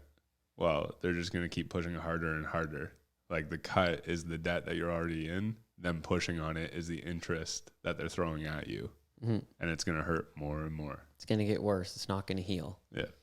Like, yeah, that's why I have a loan that is like somewhere around $600 in interest a month. Like, that kills me. The fact that there's $600 that literally just go to nothing just to pay for the other money that's borrowed. Like, that's why I really want to like get rid of it. Yeah. I really want to like move up and get myself out of debt more, because in mortgages for a house, like huge amount of money going to interest for everyone's mortgage. That's a thing that you just got to take in though. And also, I mean, it's amazing that we do have a system that lets us, oh, you need 400 grand. Here's the 400 grand. We'll give it to you, but you got to pay us this interest, which it's like, it's also an incredible system. If you didn't go through the bank, you'd go through a private lender, which would also charge you interest. Right. Because they have to make money somehow. Nobody's going to charge you 0% interest on owing $500,000 towards a house that you're just kind of living lavish in. Right. Unless you like have a super rich uncle or something. Exactly. Like buying a house is just one of those things. Like as soon as we bought our house, you go on to your mobile banking app and you see that, oh, fuck, I owe $600,000. Well, it's a part of it. Yeah. Yeah, it's one thing that you got to come to terms with, that you will owe money to the bank all the time. Right. And as soon as you can accept that, then you just work on it. It's like our parents have been in that position. Most people are in that position for, like you said, 25 plus years. Yeah. And that's just a part of it. You got to just like get comfortable just having that. You gotta come to terms with that is the way that it is. And it's with anything that you buy too. Like you buy a truck and you finance it, you're still in debt. You buy a phone and you have a phone bill, you're in debt. You still owe them money every month for that. It's just any bill, anything like that. Yeah. Like when you grow up, you'll realize that you're going to owe money to somebody for something. Yeah. And the bank's one of them. And it's all part of the it's all part of the society we live in, and it gives us great benefits, and it's just a part of life now. Yeah. And it comes with giving us a lot of good things too. You just got to get comfortable. It's like we were talking about Pat Casey, like Mike Varga and I, and just how like it just like a financial problem can feel like the worst thing in the world, but then from the perspective of like you're still alive and healthy, it's a fucking joke of a problem. That's what it's crazy. what's the word? Yeah, just I guess levels of it, different levels. Well, it's just like your ability to come to terms with the way that things are. Like you can go out, like let's say you make good money and you decide one day, okay, I want to go buy a $10 million house that you're going to mortgage. You owe $10 million to somebody. Like, that's pretty bad. That's a lot of money. But it is what it is. Yeah. Like, even the position that I'm in, I owe quite a bit of money for my house, but I'm fine with it. And when you sell it, that's the other crazy thing about real estate is the fact that you can sell it and keep building more of a platform for yourself and getting yourself out of, you can like own a house for 30 years and like in 30 years you have it paid off, or you can like flip it and then like keep trying to like flip and build like a platform, and maybe through that you might decrease your mortgage debt by like more and more every time you do it too. Yeah, which is cool. You could jump around and whatnot, but it's tough too because when you get into a house right away, you're trying to pay off interest, and if you get out of that house before you're done paying the interest portion type deal, like before you actually get into any principal, then it'll definitely hurt your credit score. So if you jump from house to house. So there is a fine line there, but yeah, for house flippers, I wouldn't say they mortgage them. I'd say they'd probably do a cash deal. Right. That'd be a cool thing to do. I wouldn't mind doing that job. How are you like with where you live and like with your job, and like you're getting married soon? Congrats. Super exciting.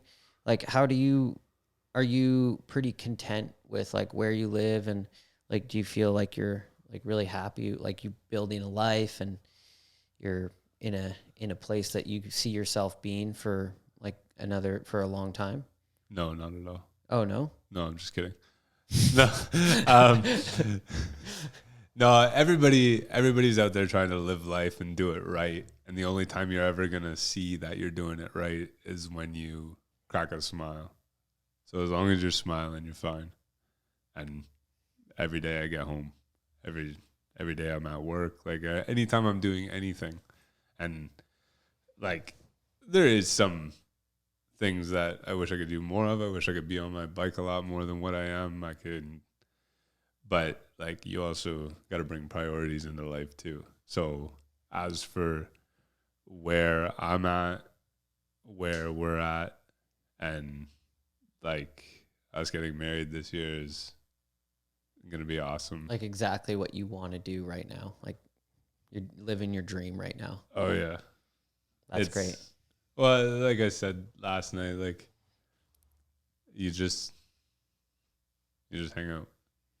Like there's nobody around, there's nobody bugging you, there's nothing going on, there's no screaming and yelling. It's just, yeah, I'm fully content with everything that's going on. And the nice part about it too is that like you and I talked a shit ton about gardening this morning. It has now become a hobby that has been brought on to me through Jess, because I felt like it was one of my duties to give her the space to do that and fulfill her hobby. So was it any skin off my back to cut some grass out of a big square and put a fence around it? No, because she has a lot of fun out there. And now I do too. You're loving it. It's awesome. You're like consumed. But she will tell you that I will run over to the pepper plants every single time I go in there just to check on them and see where they're at. I love it. That's awesome. Last year we had like zucchinis out of control, and I would go out there after work before even saying hi to her, and I would come into the house with fucking zucchinis in my hands. Fuck yeah. And it turned into a hobby that I really like. She must love that too. The fact that she maybe knows that her influence kind of was like what got the whole garden thing at the house to. I didn't really have a choice in it, but I'm glad I didn't, because now it's not gardening just to see things grow and not touch it and let it die there. It's gardening towards having a sustainable pantry, I guess you'd say. Right. So yeah, you and Jess actually grow a huge amount. Like for a lot of the fruits and vegetables, you guys grow almost all of it that you need for a whole year just in your garden. Yep. Well, it's just like any hobby. If you can take a raw material, let's say woodworking, you take wood and you build it into a nightstand. You just took a raw material that didn't cost you that much. You turned it into a X amount of dollar nightstand, and you've saved money on it. You now don't have to go to the store and get that nightstand because you built it. And that's exactly what we do out in the garden. You don't need to go to the store to get lettuce because we have some right there. You don't need to go get garlic because it's been growing over the winter. Like, it is, it's a wild concept that is super fun to me now. Yeah, it probably puts you more in tune with your food too. Yep. Maybe. Well, it just, and there's, I don't know, there's kind of like there's a variety out there. Like if everything's grown up and everything's kind of ready to go, you can literally walk out there and look at it and say, well, what do you want to have tonight? And you can pick from that's fun. a bunch of different things. Let's say you want to do some steak and asparagus, go get some asparagus. Let's say you want to do up some shredded potatoes, pull some potatoes. What's another one? Let's do pasta tonight. Pasta sauce. Ooh. Or tomato sauce. And I mean, I feel like that is like that's the part of it that like, that's like the trophy of it. Yep. Like after all the hard work, like is being able to go pick that finished product and like put it into your food.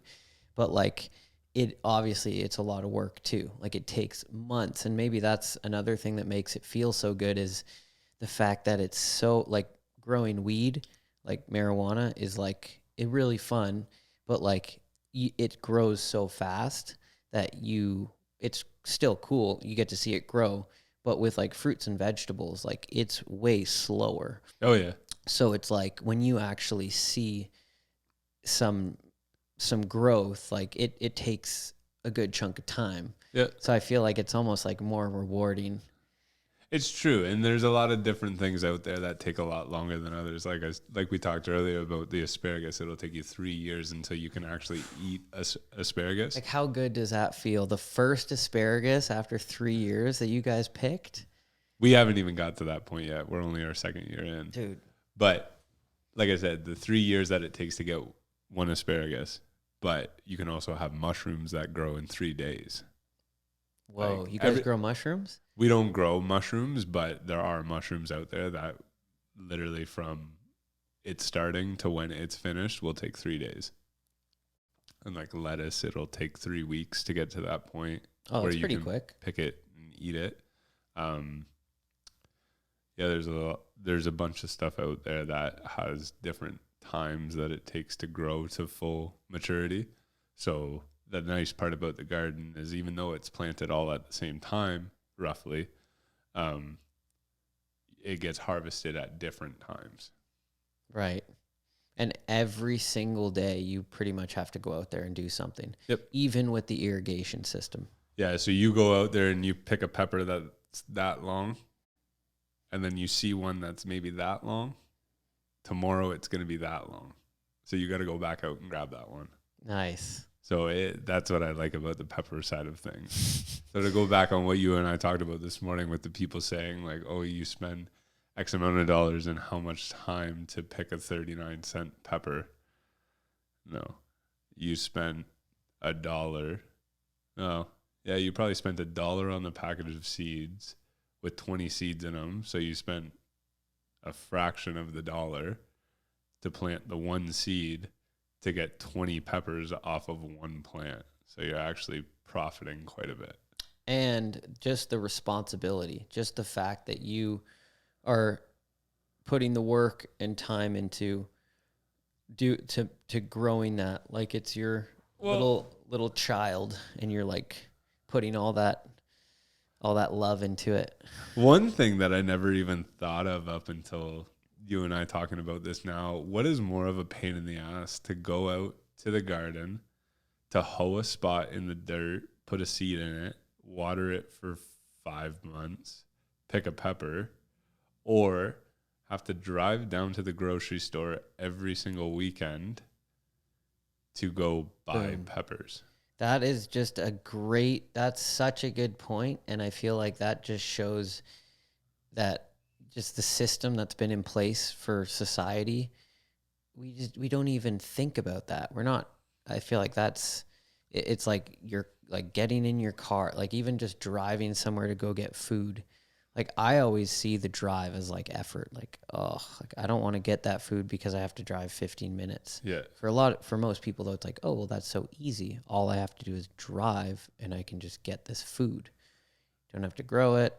I would Jess will tell you that when the weekend comes around, I will spend until midnight driving around to collect everything we need for Saturday and Sunday. So I don't have to go anywhere Saturday and Sunday.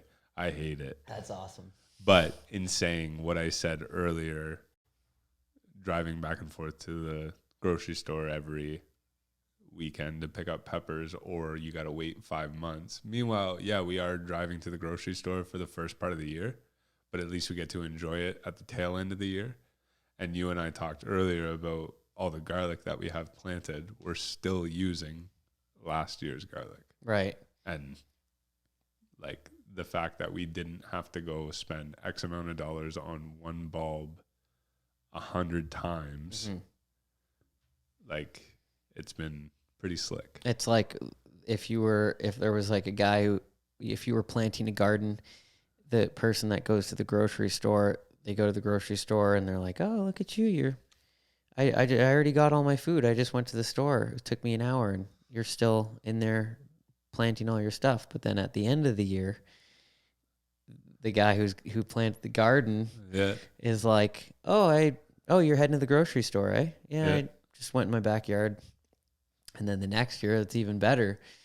They even have less work to do. Yeah. It's like an investment. It's like one step back for 2 steps forward, growing your own food.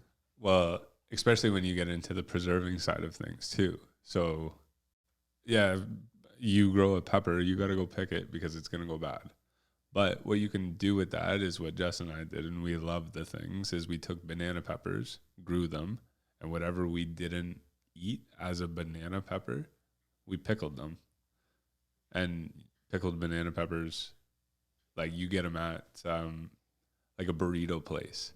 Like you can ask for those on your burrito. They're the best things ever. When we did 9 jars of them last October, and I think we've gone through 2 of them. So we've basically got another 3 years worth of banana peppers. They last? Like they don't go bad? They're sealed in a jar. How do you seal your own jar like that? Basically, is there a machine that sucks the air or something? Or no, if you pour boiling hot liquid into it and put the lid on it, basically it works in the law of like implosion. Whoa. So it'll pull its own seal. Wow. As that boiling hot water cools. Very cool. Same thing with putting a cold liquid into a warm jar. So like a hot water bath, you basically put everything in your jar, put it in the hot water, and then it'll seal itself as it cools down. And like, wow, it'll pull a seal on it. And well, you've probably seen things online where people dug up a jar of something that was made in like 1950s or something. Are we talking holes right now? Pretty much. You know the movie Holes? Yeah. He finds the sploosh. Yep. The peaches on the boat. Yeah, exactly. Love that. So that actually is a real thing. Like you could go out and dig up pickled beets from the 1800s, pull them out and eat them. That is fucked. How the hell does that work? It's Just because no air's getting in there? it's just sealed in a jar. Mind blowing. Yeah. Non-perishable. That's the word, right? Yeah. Crazy shit. Well, it's like anything canned, like tomato sauce that's sealed in a can. It's so weird to think that like a tomato, you just take a tomato that goes bad in 2 weeks and you put it in a jar and all of a sudden Yeah, it doesn't go bad for years. Like, what the fuck? that's kind of, well, like tomato sauce. Yeah, Yeah. but you can't just shove a tomato in a jar, put a lid on it, Right. and it'll be good forever, because you actually have to get all the air out of it, and you don't want to put a bunch of hot boiling water on top of a whole tomato inside of a jar, because it probably won't turn out that So great. it has to be in the sauce form. It's got to be somewhat liquid. There's got to be acidity to it. No room for air, basically. Yeah, there is a very small airspace in the top of it, just for the ability to pull that lid down. Right. But yeah, when you get into the preserving side of stuff, it's pretty intense too. But it's a lot of fun, like making your own pickles. Love that shit. Is it baby cucumbers or do they start huge and they shrink? Well, we'll jump back to the genetically modified thing. They've modified cucumbers to only grow that big. Oh, okay. The perfect like pickle cucumber. They're pickling cucumbers. It's Wow. pretty cool. And like different colors, different shapes, different sizes, like thicknesses, how thin, bunch of stuff. Wow, it's wild that a pickle is a cucumber. Because I could never like pick up a cucumber and just like eat the whole thing. But like, No. I love pickles. But you can eat a whole pickle, Right. because it sat in some vinegar and some spices for a little bit. Mm-hmm. Maybe a little bit of garlic in there. Completely different texture than a cucumber. Yeah. Completely different taste. And you can pickle a lot more than you think. Like pickled onions, like those are really good. We did pickled fennel last year. It's not either of our favorites, but it still held. We've had tomato sauce kicking for a long time. Yeah, you can do so much preserving. Should we talk about BMX or should we just? Fuck, we've made it this far. We're 2 hours in here. This is awesome, man. I feel like I'm learning a ton, and I feel like. Well, I hate to throw any misinformation out there or anything like that, but I'm only speaking on the stuff that I know as well. So. Oh yeah. Yeah, I feel like we're not going too deep on like conspiracies. No, I didn't want to go that direction either. I would love to go deeper on the conspiracy stuff. I know you would. I mean, well, the big thing that I'm always curious about is the Roundup thing, just because there's so much talk about it. And I mean, what even is it? Well, it's just, You know? it's just chemicals that kill weeds to make the beans grow better. So basically something that, is it a side? Is it a pesticide? Or It would be like a herbicide. herbicide, meaning it kills all the herbs? Yeah, a herb you could say is a weed, and a pest would be a bug. Okay. So, and then what is it called if it does both? Because it does both, right? Pest and herbs? Yeah, but they're still two separate entities. Like it is one chemical, but it'll do two separate things. Right. I don't know if it kills bugs or what it does. That's so trippy. I know it kills weeds, but like moral of the story is that yeah, it gets sprayed on the beans. Yeah, you might eat them, you might not. Everything that is around us. So, for instance, let's say there's beans out there that get sprayed by Roundup and you don't eat them, but the pigs eat them. And then you eat the pigs. Same fucking thing. There it is. And that's why apparently from they did studies and testing Americans, and like 94% of people in the tests had Roundup like in their bloodstream. Yeah. So, I mean, it's obviously at the end of the day, like it's a giant, It's a big thing. It's a mountain out of an anthill, because you're probably going to do more harm to yourself standing beside a running microwave, or you're going to do a lot more harm to yourself going out and tanning for an hour. and You put yourself more at risk when you drive on the road every single day compared to once a week. right. Hopefully too, it's just a part of the process of us getting to a place where we find a fully safe, something that we know is safe, like for sure.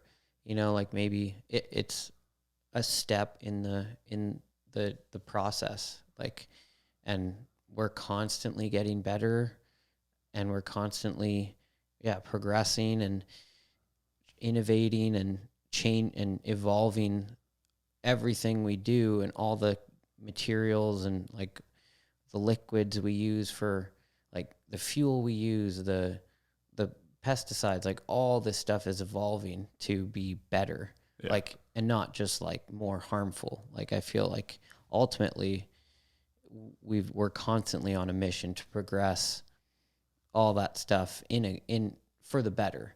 Not like, it's not like we're just going to be like, oh well, this is super unhealthy but it works well, so let's just keep using this. Hopefully that's not what's happening. Hopefully it's like, okay, well that's true, but we got to find make sure that health is also a part of that choice. Yeah. Well, it's like you can make the argument against meat and Beyond Meat. Like one is made up of a couple ingredients, the other one's made up of hundreds of ingredients that might be good for you, might not be. But like, it's the only way that you're going to know for sure is if you just take something from a raw form and make it yourself. Exactly. Take a seed, put it in the ground, whatever you get out of it, without spraying it with a bunch of nasty stuff or having a bunch of animals come pee on it or a bunch of bugs that poo on it. Like if you can just take a seed and grow it in your own little greenhouse, harvest it and eat it, that'll be your safest bet. Right. But as for anything that you consume on a day-to-day basis, just like breathing air outside, it's all been modified. Right. So basically you kind of can't talk shit on Roundup or anything unless you have your own garden and you're eating all your own fruits and veggies. Well, I just don't like to hear the whole, like, you shouldn't be eating that because it's been genetically modified and so on and so forth. But if you just take the genetics part out of it and say modified, everything has been modified. Right. Like our bikes growing up have been modified. Vehicles have been modified. Humans have been modified. Absolutely everything. Every single thing. Like the fish that are out in that lake, they've been modified from when they first propagated there to what they are now. Right. Yeah. Everything's modified. Roads from what they were back in the day were made up of different composition of asphalt to what it is now. Everything's been modified. Right. And everything has progressed too. Yeah. It's all gotten better. So I'm sure all the stuff that in the food world has done the same. Well, it's been on the same trajectory. It's just like it's just evolving and whatnot. Like before, the first computer in the world would have taken up this whole house, but look at your computer now. Like it's a little MacBook. Yeah. And it's genetically modified. Yeah. Technologically modified. But you took this massive thing that didn't have that many capabilities, and now you've turned it down into this small thing with all these different capabilities. It's basically the same thing as a plant. You take this thing that grew up, and it could be this nice, big, bright, bushy thing with one other thing on it.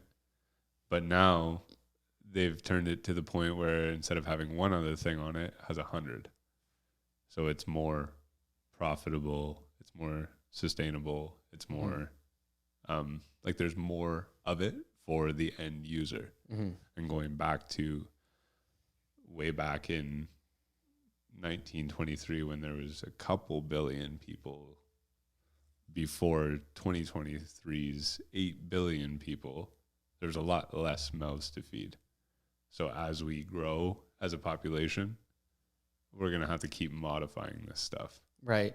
Like cows are way heavier than what they used to be, and they have more muscle mass and more meat to them because they've been modified. If we keep going down the same routes, the same like paths that we're going for like growing food and raising animals, then yeah, we'll have to just keep going down the same. We're going to have to keep going down those same roads, unless the only way out of it is if like the government or something said like, we're going to start promoting that everybody has their own little garden. And like if they tried to promote more of like everyone doing their little part, but there's a pretty good chance that will never happen. We'll just keep going down the same road of like this big company is responsible for growing this, and they grow, like all of that for this region. And it's funny that you say that though, because it'd be pretty cool if they did like let's say a government seed incentive. So you can submit up to $100 worth of purchased seeds. Genius. But would they ever bite for that? No. Problem is it takes out of the corporations' pockets. The people who own those big food grocery stores, they realistically, maybe they don't want people growing their own gardens because they want to they want to go to the big sources to get all that food, and they want to provide it for people so that they get the money from it. Well, that's where the control comes from. But that also makes it sound really kind of evil when, if you really zoom in on it, I'm sure a lot of those farms, maybe the head office of like PC is like some evil people, who knows?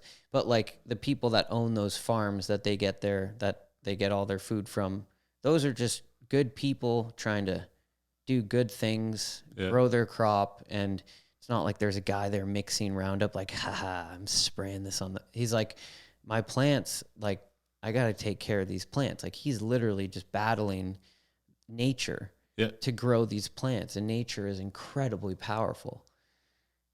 It's true. It's like, it's like you and I were talking before.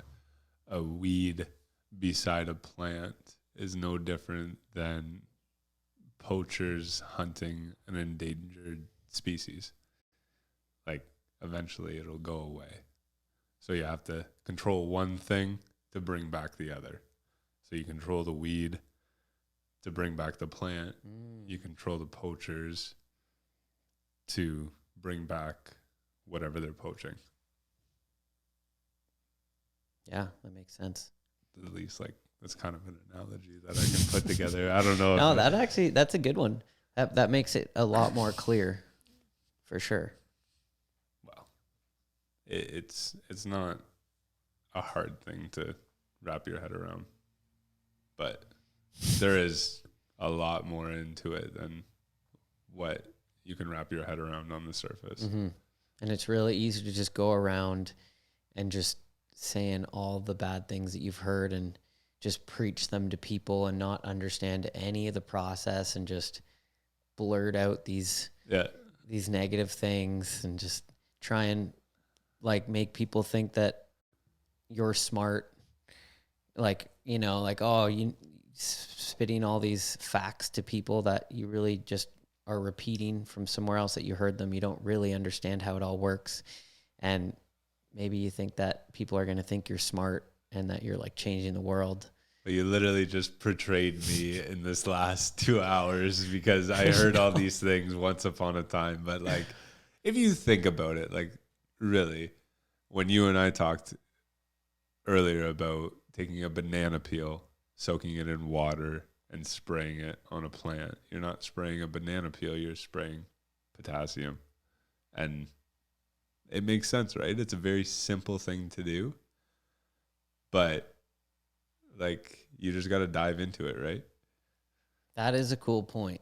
So like it doesn't take a genius, it doesn't take a farmer, it doesn't take anybody of massive importance to say like, oh, if I crush up eggshells with what an eggshell is made of and spread that and incorporate it into a growing plant, maybe it can obtain some of the properties that that crushed up eggshell once had.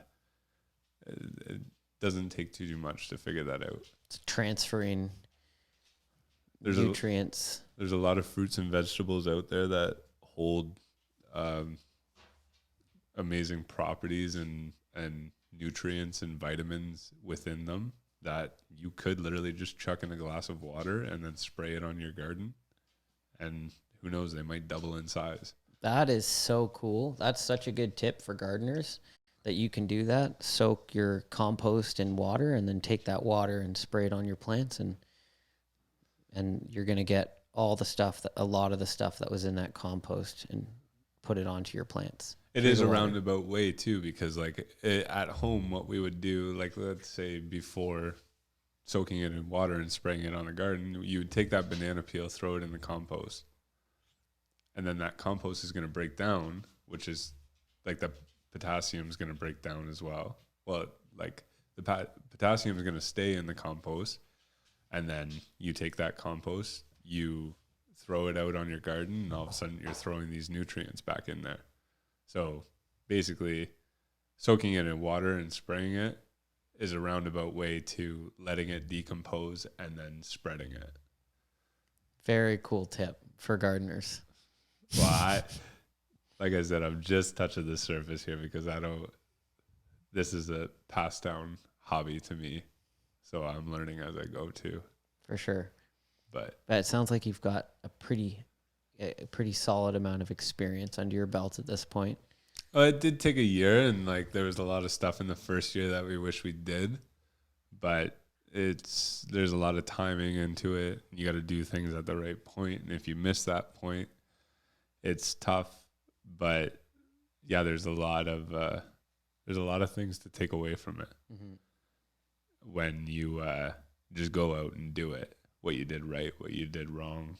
It's just like journalizing that stuff in your head and thinking like, oh, well, let's try not to do the wrong things this year, and let's do the things that we did right and expand upon it too. For sure, the progression that you can have from gardening every year, like every season. Something Jess and I learned pretty quick is that you have to trellis your tomatoes. You have to give them something to grow upwards, right? Because they will sprawl all over the place. And we have so many rogue tomato plants growing in our garden now because of decomposing tomato seeds into the dirt. Oh, it sucked. Wow. We didn't put anything up when we planted the tomatoes, and we just let it go. Figured it would be okay. No, it wasn't okay. It's like a weed, eh? Yeah. And then basically we couldn't get all the tomatoes. So the tomatoes decomposed. The seeds went into the dirt. When we spread manure and I cultivated it, it incorporated all those tomato seeds back into the dirt. And now those tomato seeds are growing. So it's a tough one. That's pretty cool that they're just naturally growing like that. The fact that you actually can get a fruit out of it, like in tomato plants, like you get so much yield. You get so many tomatoes out of one plant. It's fucking awesome plant to grow. Well, it's like having something that you really enjoyed. Let's say it's a special variety of cucumber that did really well for pickles. Like you really like those cucumbers for pickles. You go into the cucumber, you break it apart, you get all the seeds out of it. You dry those seeds out. Now you have them for next year. Everything's got a seed inside of it, right? Like an avocado. That's what you plant with avocados. Yeah. You take that thing out of there, you're going to throw it out anyway. Throw it in the ground and grow another one. That just makes throwing out an avocado seed just seem like such a wasteful thing. Unbelievable the amount of waste. When you don't have your own garden, you're not in tune with the compost. Yeah. But the compost is like a super tool for a garden and something that, wow, so much waste. But you think, for instance, too, something that most people would come across is like a walnut tree. Like, you ever see a walnut tree randomly grow in a weird spot? Is because a walnut fell on the ground, a squirrel picked it up, brought it to whatever point, and now that walnut is growing another tree. Like that happens a lot, is when squirrels get up into trees, pull seeds down, and then bury them or whatever. Or even just drop them somewhere and it will grow a random tree. Like pine nuts. They go all over the place, so you get pine trees. Really? You get a pine nut from a pine tree? I think so. Pine nuts are expensive. Super expensive. You guys grow those? No, but we bought them recently. Painful. Disgusting. Yeah. It was at Costco. It was like $16 for. It's wild. I don't know. I really don't know where pine nuts come from. Yeah. I would think it makes sense they come from pine trees, but if we had a tech guy on this podcast, we'd be. Well, you think about it. The reason why they're so expensive is because, like, how the fuck do you get a pine nut? I've never seen one in my life. Me neither. Like sunflower seeds, they're pretty cheap because you can find them pretty easily, but pine nut, no, not so much. That's the next thing to research after this podcast is where the fuck does a pine nut come from? That's true. But it's like pumpkin seeds. Like you scoop out your pumpkin seeds and some people roast them and whatnot. You take that seed and put it back in the ground. You'll get more pumpkins. No shortage of pumpkin seeds, eh? No. Holy cow. Yeah, you grow one pumpkin, you could you know how many seeds come out of those things. Yeah, it's got to be hundreds. If you planted all of them, you'd have millions of seeds after that. Damn. From one pumpkin in 3 years. That's cool. Yeah, if you scooped out all the seeds, dried them out, planted all the seeds, and then harvested all the seeds from the following year, and then went and planted them, you would have millions of pumpkins. Where does the farm that you work for get the soybeans from? Farmers all across Ontario. It's not like a seed bank or something? Like nope. We're like as per what, like the different varieties that we have, because we have a genetics program. Like we do our own in-house genetics. So taking plant A and plant B and turning it into plant C. Got it. But that plant A, plant B, plant C goes to the farmer. He buys the seed. He grows the seed. And then, like I said, from that one bag that he plants, he's going to get 1 point whatever ton. And then he gives that back to us in a closed loop contract. And we'll take our small portion from what he grew for seed for next year. And then the rest of it will go for seed for food processing. So Monsanto or whatever that company is doesn't have something to do with the seeds for you guys? No, they're more of like a regulatory company, like them and Syngenta. I do want to say Monsanto actually, like Monsanto isn't as I'm not going to say it's as bad as what people think because I don't know much about it, but like Monsanto will take a small envelope of beans that we have that the breeders within our company had bred, they'll send it to Monsanto, and Monsanto will grow it to a larger scale for us. And then we'll buy it back. Usually they do it in Chile. Like they make the seed better? Like they kind of... They'll take a couple hundred seeds and turn it into thousands of seeds. Oh. Because like it takes quite a bit for us to get to that scale.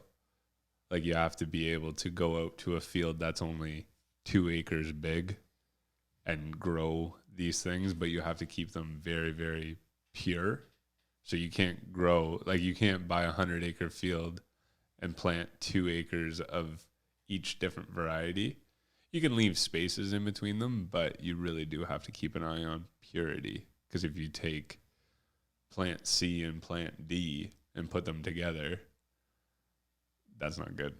Because when somebody goes and plants plant C, and they're actually planting plant C and D, then basically you've ruined plant C and D. Because now they're mixed and you can't tell which one's different. Well, you can, but you can't get them out. Right. So that's contamination. You've ruined the process. Yeah. So when they take the seeds and like multiply them, do they add stuff like chemicals to the seeds too, or they just okay? So they just like take the seed and basically just multiply it for you. We'll give them a bag. They'll give us a ton back, and that's what they do. Because they have the ability to plant these little 1-acre squares for us. And while we are in winter up here in Canada, Chile has same like temperatures as us, like same soybean growing conditions, but they don't get winter. So they're actually able to grow soybeans year round. Right. So when we send them this bag in September, they will grow it through the winter and send it back to us in time to go to a farmer in Ontario for him to grow it. Got it. That's very cool. You have to grow a substantial amount, right? Sounds like an incredible company. It's just an incredible process because none of it gets talked about really. You only hear the bad shit. Well, bad news is easier to spread than good news. But yeah, in very simple forms as to what I put it today, it's big, but once again, it is pretty simple. And fear is just the ultimate way to like get into someone's head and like you tell me about something really good. It's not going to get in my head the same as like, oh, I want to go tell everyone about this really good thing. There's something about like the scary thing. I feel like that, like you really want to get the word out. You feel like there's responsibility of you getting that word out to people, to inform them of this thing that they don't know is happening. Yeah. But then... Well, I answered the questions that you asked me today here as best as I could. If people learned something today, then great. But yeah, I just hope I set the record straight as to saying, like, when you asked me, like, I put chemicals on beans and then somebody eats them, hopefully people didn't, like, still don't have like that terrible taste to when I first said I put chemicals on beans. Because whether I put chemicals on beans or you eat a steak tonight that somebody fed chemicals to that cow to make it grow bigger, there's no difference. Like I said, there's a modification within everything. Well, that's probably a pretty good way to end this. Yeah. And we didn't need to talk about BMX. No, we didn't whatsoever. I'm glad we didn't. When I started this podcast, I didn't think it would be so BMX-y. But then once I started it, I realized like, oh, okay, like there is a theme and it's good to have a theme, but there's nothing more, like there's nothing to me that seems more fun than talking about anything, not like one specific thing. I love the idea of just letting the conversation go in whatever direction. And when it's you and me, it seems to always go to farming and gardening and whatnot. Yeah. Well, I don't know if you ever thought about this, but like the choice of name for the podcast, like you got Space Brace, you got Bikes and Beyond, kind of works together, right? Totally. But you break it down a little bit, you got bikers talking about whatever's beyond that. So just because you have this certain group of people that are bikers doesn't mean that their whole livelihood is to talk about bikes and bikes and bikes. Totally. All of us got other shit going on, and it's nice to talk about what's beyond the bike. Well said. Well, dude, thanks for coming on. Appreciate it. Yeah, no worries. It was a fun chat. It was good. We'll do it again in an hour. And we'll talk about bikes. Hell yeah. After we go ride for a bit. Fuck yeah. All right. Bikes and Beyond. See you guys next time.